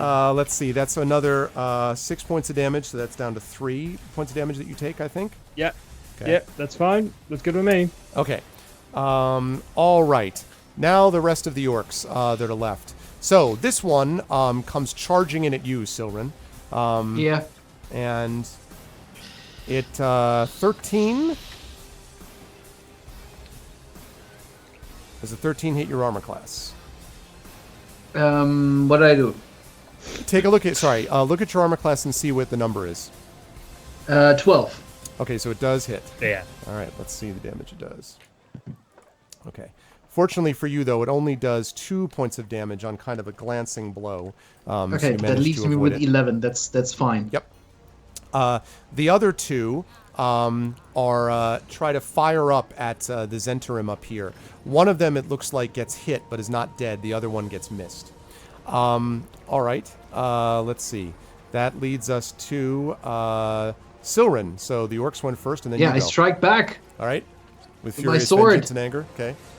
So D20. So again, first of all, is the D20 plus your attack bonus. So D20 Yes, plus 4, I think you D20 said. plus my attack bonus is 4. Right. Let's see that, and I'm rolling it, and god damn it. That unfortunately does not hit. And it dodges Flippity. out of the way. Yeah, okay.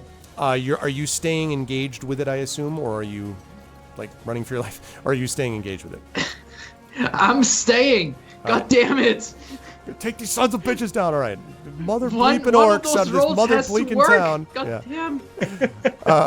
Yeah, I have yeah, mate. plot armor, I can't die yet. I keep telling myself that as well. One of these rolls has got to work.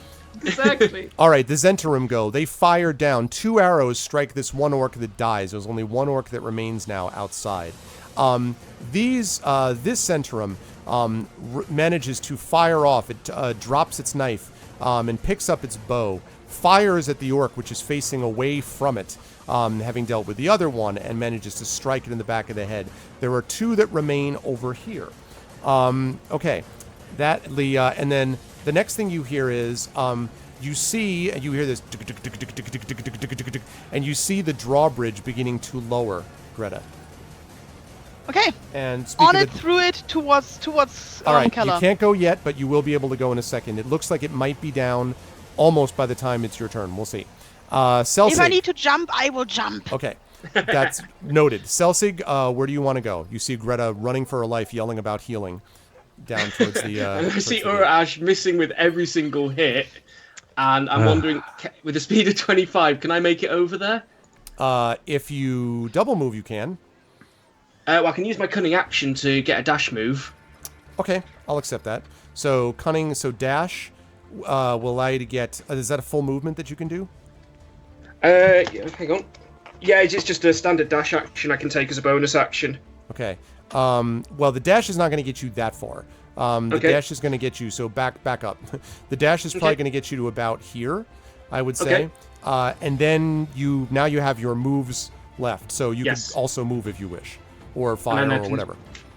I can move. I can still move and attack. 'Cause that was Yes. my bonus action. Yes. All the OP little tricks of a rogue piling up. Yep. So I'll take my move to get up to melee range, Okay. Let's see if we and can I'll do take that. a. s- 5, 10, you yeah. can't do that.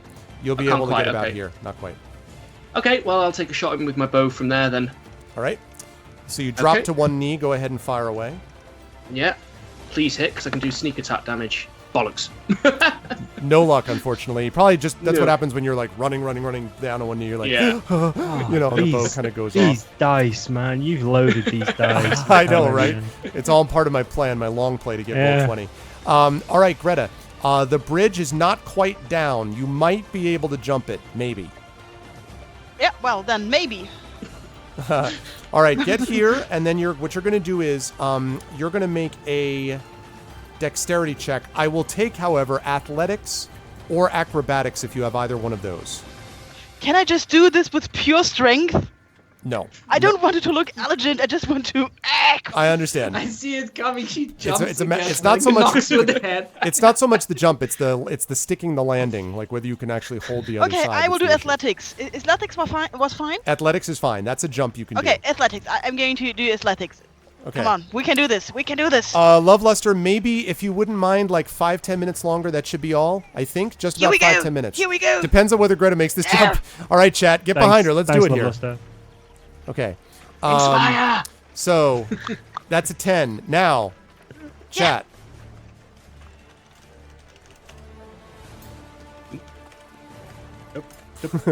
Of course, we don't even know. So Greta, like, leaps It's a very dramatic leap. Like there's at least 2 inches of space underneath her feet as she sort of makes this heroic leap. I'm joking. It's a little higher than that. So she jumps up and she grabs on, and she's just got like one sort of like holding on to the edge of the bridge, like, like, and pulling it down. And the bridge is like coming, and she's like pulling herself up and struggles over like, and make Sliding down on the other side. not quite. Make a strength check here. This is a straight strength check, not athletics. Here. She's under a descending drawbridge, kind of. No, she's on the edge of the drawbridge. She's like trying to pull herself up onto it. Yeah. 8. 8. Okay. Now, nonstop. Inspire. Is that? Do you have an inspiration on my channel, right? Do you have an inspiration? I think you do, right? Or don't you? This is a very important question. Do you have an inspiration from my channel? Do you have an inspiration on our channel? Dun dun dun. Find out next time. Yeah, I know, right? We'll just stop it here. You do. That's what I thought you did. All right, nonstop is going to inspire, which means you get to roll that again, Pyron. So you can roll that again and take the higher risk. There we go. Whoa! Oh Good yeah. guy, non-stop. Yeah, The inspiration nonstop! works. Yay! Inspired I'm by hugging glory. You can't really see it nonstop, but I'm hugging you. She pulls herself up over it, sticks the landing on the bridge, and is like, "Where am I healing at?" Like basically pulls herself up. You see Zolkin sort of like staring at you, almost like kind of like, "Whoa." And you see, and he says, "She's upstairs. She's upstairs." And he sort of points up at the tower. Brilliant. Upstairs. Fantastic. That was badass. Upstairs.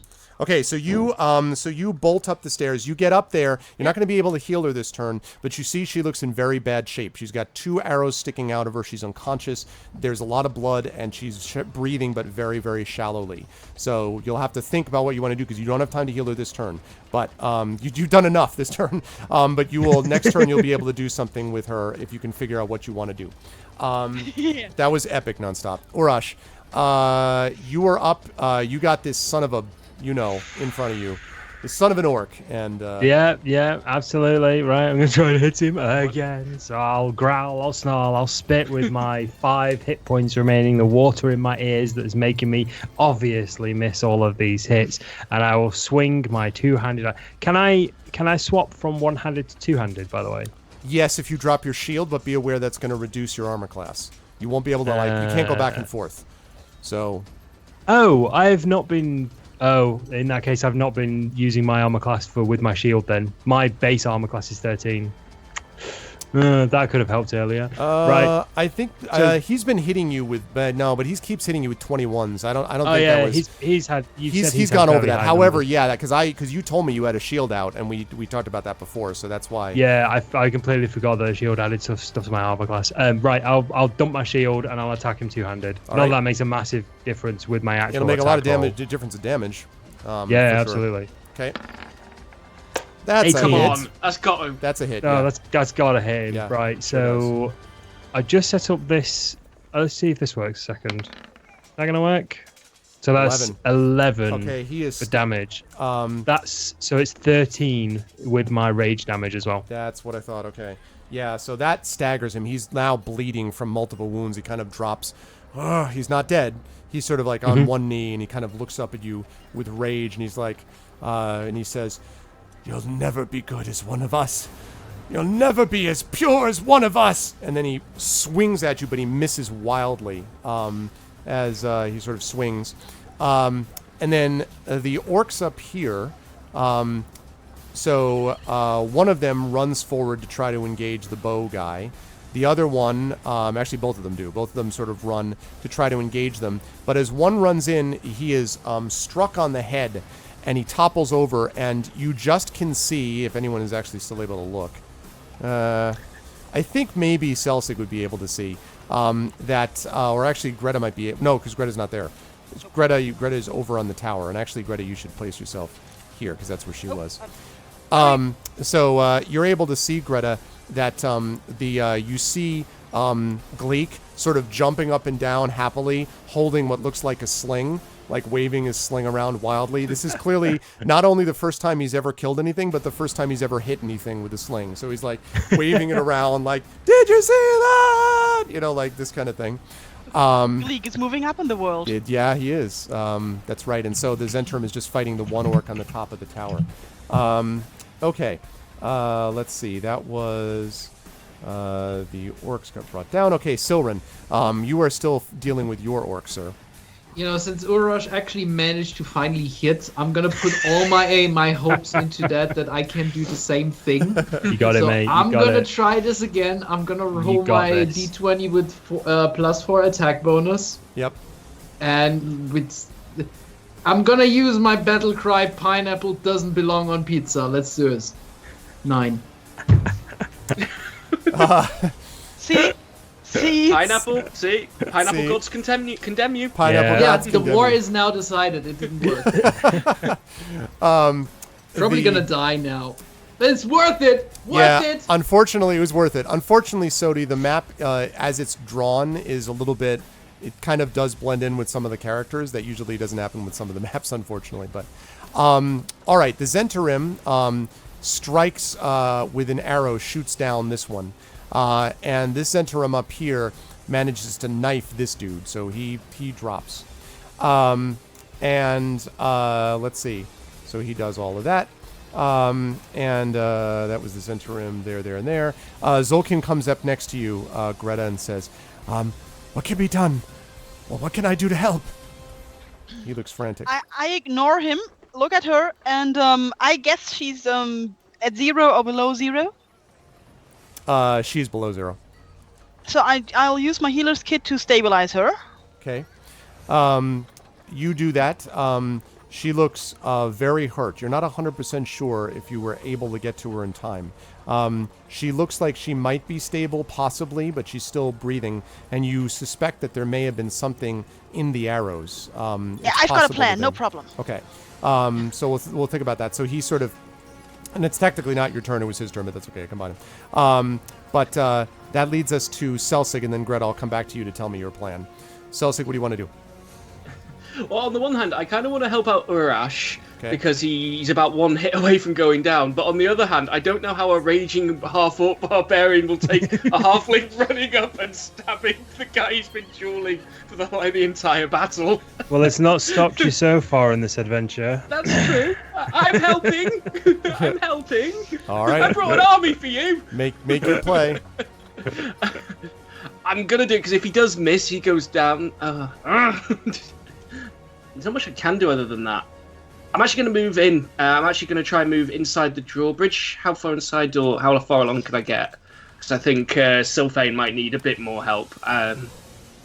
Okay, let's see. If you were to go in there... the problem with this, Celsig, is you're not going to know that he's in trouble. I mean, you're outside the walls, so you're not going to know that. I'm just letting you know. That's fair. So unless you have another reason to go bolting into the village, I'm just letting you know. No, I'm going to have to go with Blank Kill Steel then. Sorry, Silren, but he's not going to know that. I'm going to have to... Yeah, no, that's actually a very fair point. I'll just take a stab at this guy with my rapier. Okay. And Sodi makes a good point. You're going to do this at advantage because he is currently occupied with the orc in front of him. So you have a flank on him, and also he's paying no attention to you anyway. So that's 2 dice, and then the higher with a higher result. Yep. 1 and 2. Well, So wow. it's- The 20 will hit for sure. Yes. And now I get to apply my sneak attack. So 1d8 plus 3 plus 1d6. This is where the This is where the maths explodes. Yeah, hang on. I've forgotten how you type this out. Poke you with my rapier, and suddenly you explode with a million wounds. Was it a bracket? I've forgotten how you type this out now. Presumably looking at you as he does this, right? Urash just being like, you do it this way, poke. Like, Yeah. Right, 1d8. I think you meant to tap him here. 1d8 plus 1d6. 7, 8, 11. That's 11 points of damage. Okay, so he is like almost dead. He's not quite dead. He's like hanging on to life. And he's like, he sort of looks up at all of you and he's like, filthy halflings. Ugh. And then he spits out something, maybe a tooth. And he's like, like, filthy creatures. as you were on top of him. Okay, assuming you're staying where you are, Greta, you are now up. What is this massive plan that you have? Rush, you're on deck. Okay, I pry her mouth open and chuck my healing potion down her throat. Okay. This is expensive. I really hope it is worth it. So the healing potion sort of flows through, and you can see kind of her face, which was ragged from trying to draw in breath, grow peaceful, and her breath becomes more steady. And as you sort of look up, you see the color returning to her cheeks. And Zolkin, you look over and you see a tear rolling down his cheek. And that brings us over to, unless you want to move, Greta, but assuming you're staying next to her, where you are. Yeah, I'm going to wait out this turn to see if everything is fine. Okay. Urash, you have this guy in front of you, like, barely hanging on. I'm going to try and take his head off. Okay. You 18. you hit him. 23. Let's see that damage. There you go. Hit him. Let's see the damage. Plus 2 to this, so 7 damage. So he's like, oh, and he's like, you haven't heard the last of the ear seekers. And then he topples over and falls with a great roar. And as he sort of roars, this orc turns and sees his chieftain having fallen in battle. Silrin, he turns his back to you. Okay. Take us home. I wish it would work. Come on, you got try this. You got this. I just want to say good luck. We're all counting on you. Yeah. You can attack him if you wish. No pressure. No pressure. Yeah, roll in. I'm not gonna say anything about pineapple now. Even if you like pineapple, I'm fine with that. Let's do it. That hits. Actually, wait, you're rolling 2, right? So roll 2 anyway, just to see if you... Because you're rolling at advantage. He's turned away from you. Oh, okay. Let's try another one. No. No, definitely go with wasn't first it. one. Go with first one. That first one is enough to hit him. He's right down there.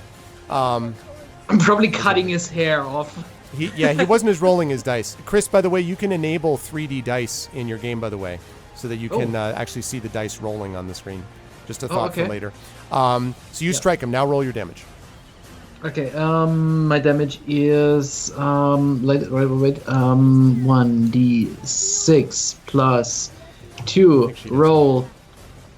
3 points of damage. Okay. Look So at these. he staggers forward. So he's like, oh, he like staggers forward. And as you look, you see him sort of turn back towards you with rage, which he would probably be able to use against you had he not been felled with 2 arrows from the Zentrum at the top of the tower, who hit him through the throat.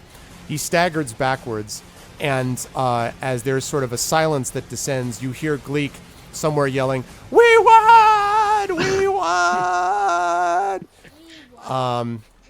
We won. It's like the end of Return of the Jedi with the Ewoks. We won, and Yeah, even though with Gleek, it's more like Jar Jar Binks in our troop. No, right, don't yeah. say it. Oh, you said it. No. So, Yep. 2 We were things all happen, thinking it. guys, as everyone is sort of sitting there going, oh my god, 2 things happen.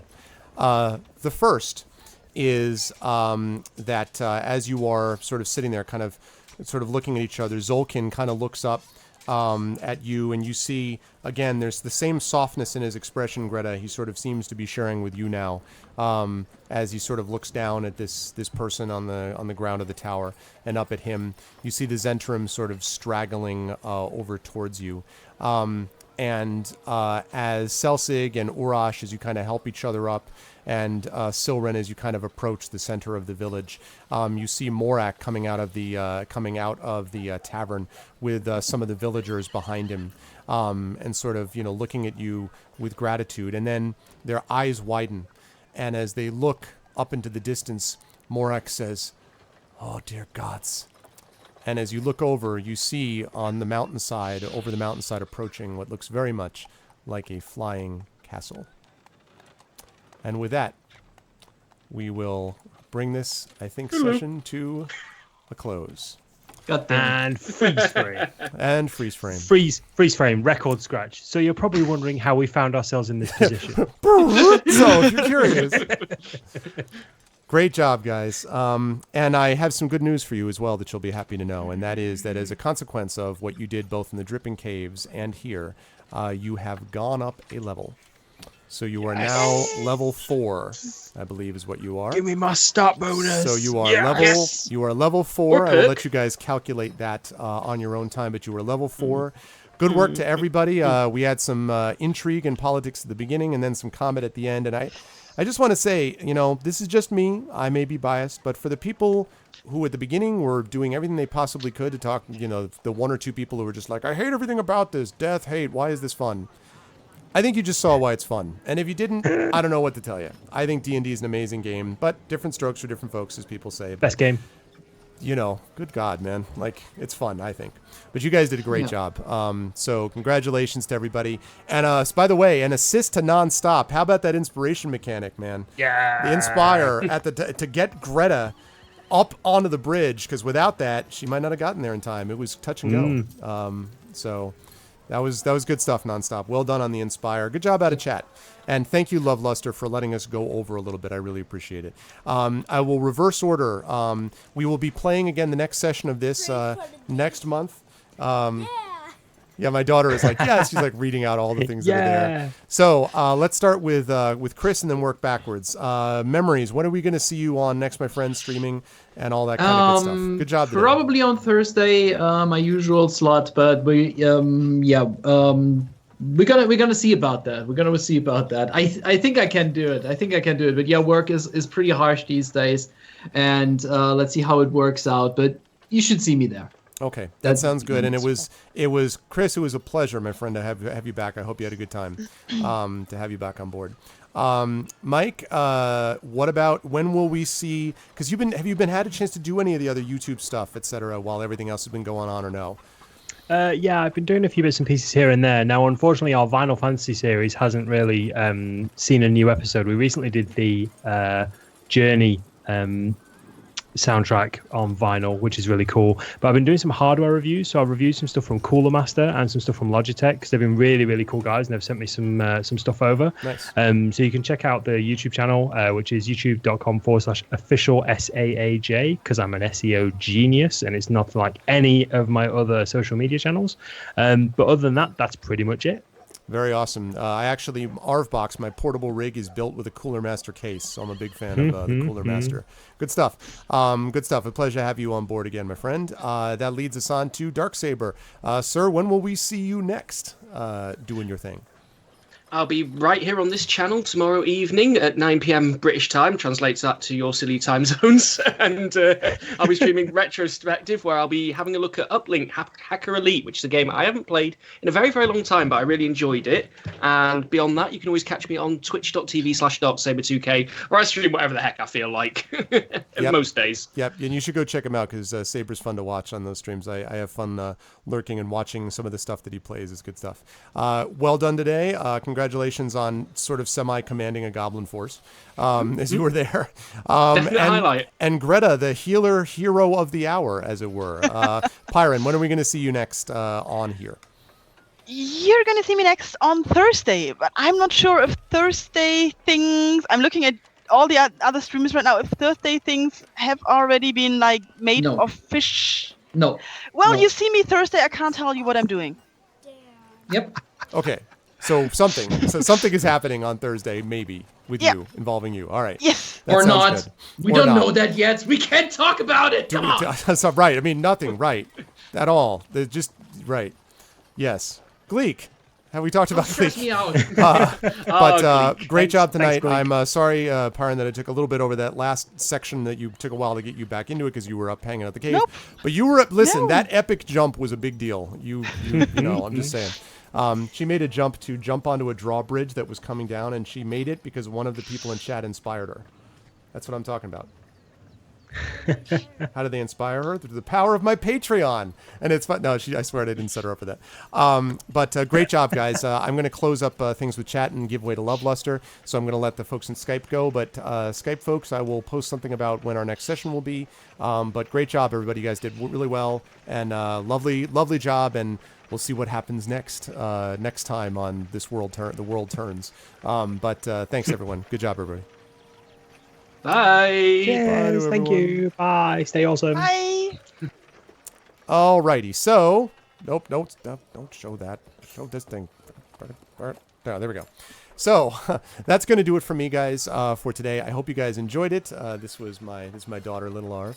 I hope you guys enjoyed it. It was a pleasure to do this, and I love D&D. And there is, if you liked it, and it sounds like most of you did, my channel is going to have D&D again on Saturday. I'm going to be back on Saturday for some more D&D. I'll actually be back on my channel Friday for a creative writing stream during the day, and then in the evening I'll be playing some Dishonored 2. I may have a creative writing stream this evening, depending on how time goes and when this little child gets to bed.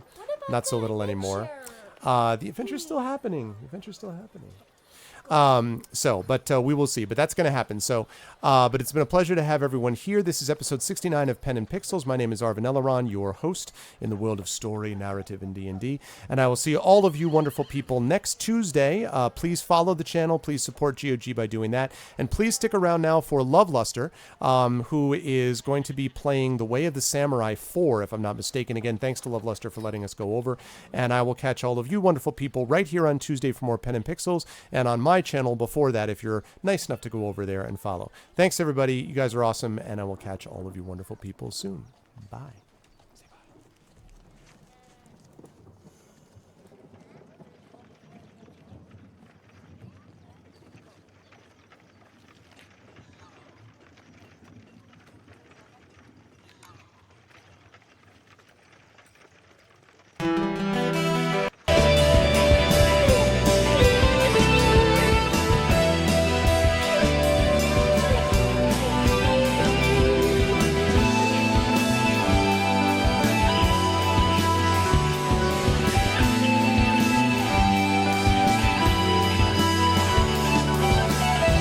Gets more cold this time of year.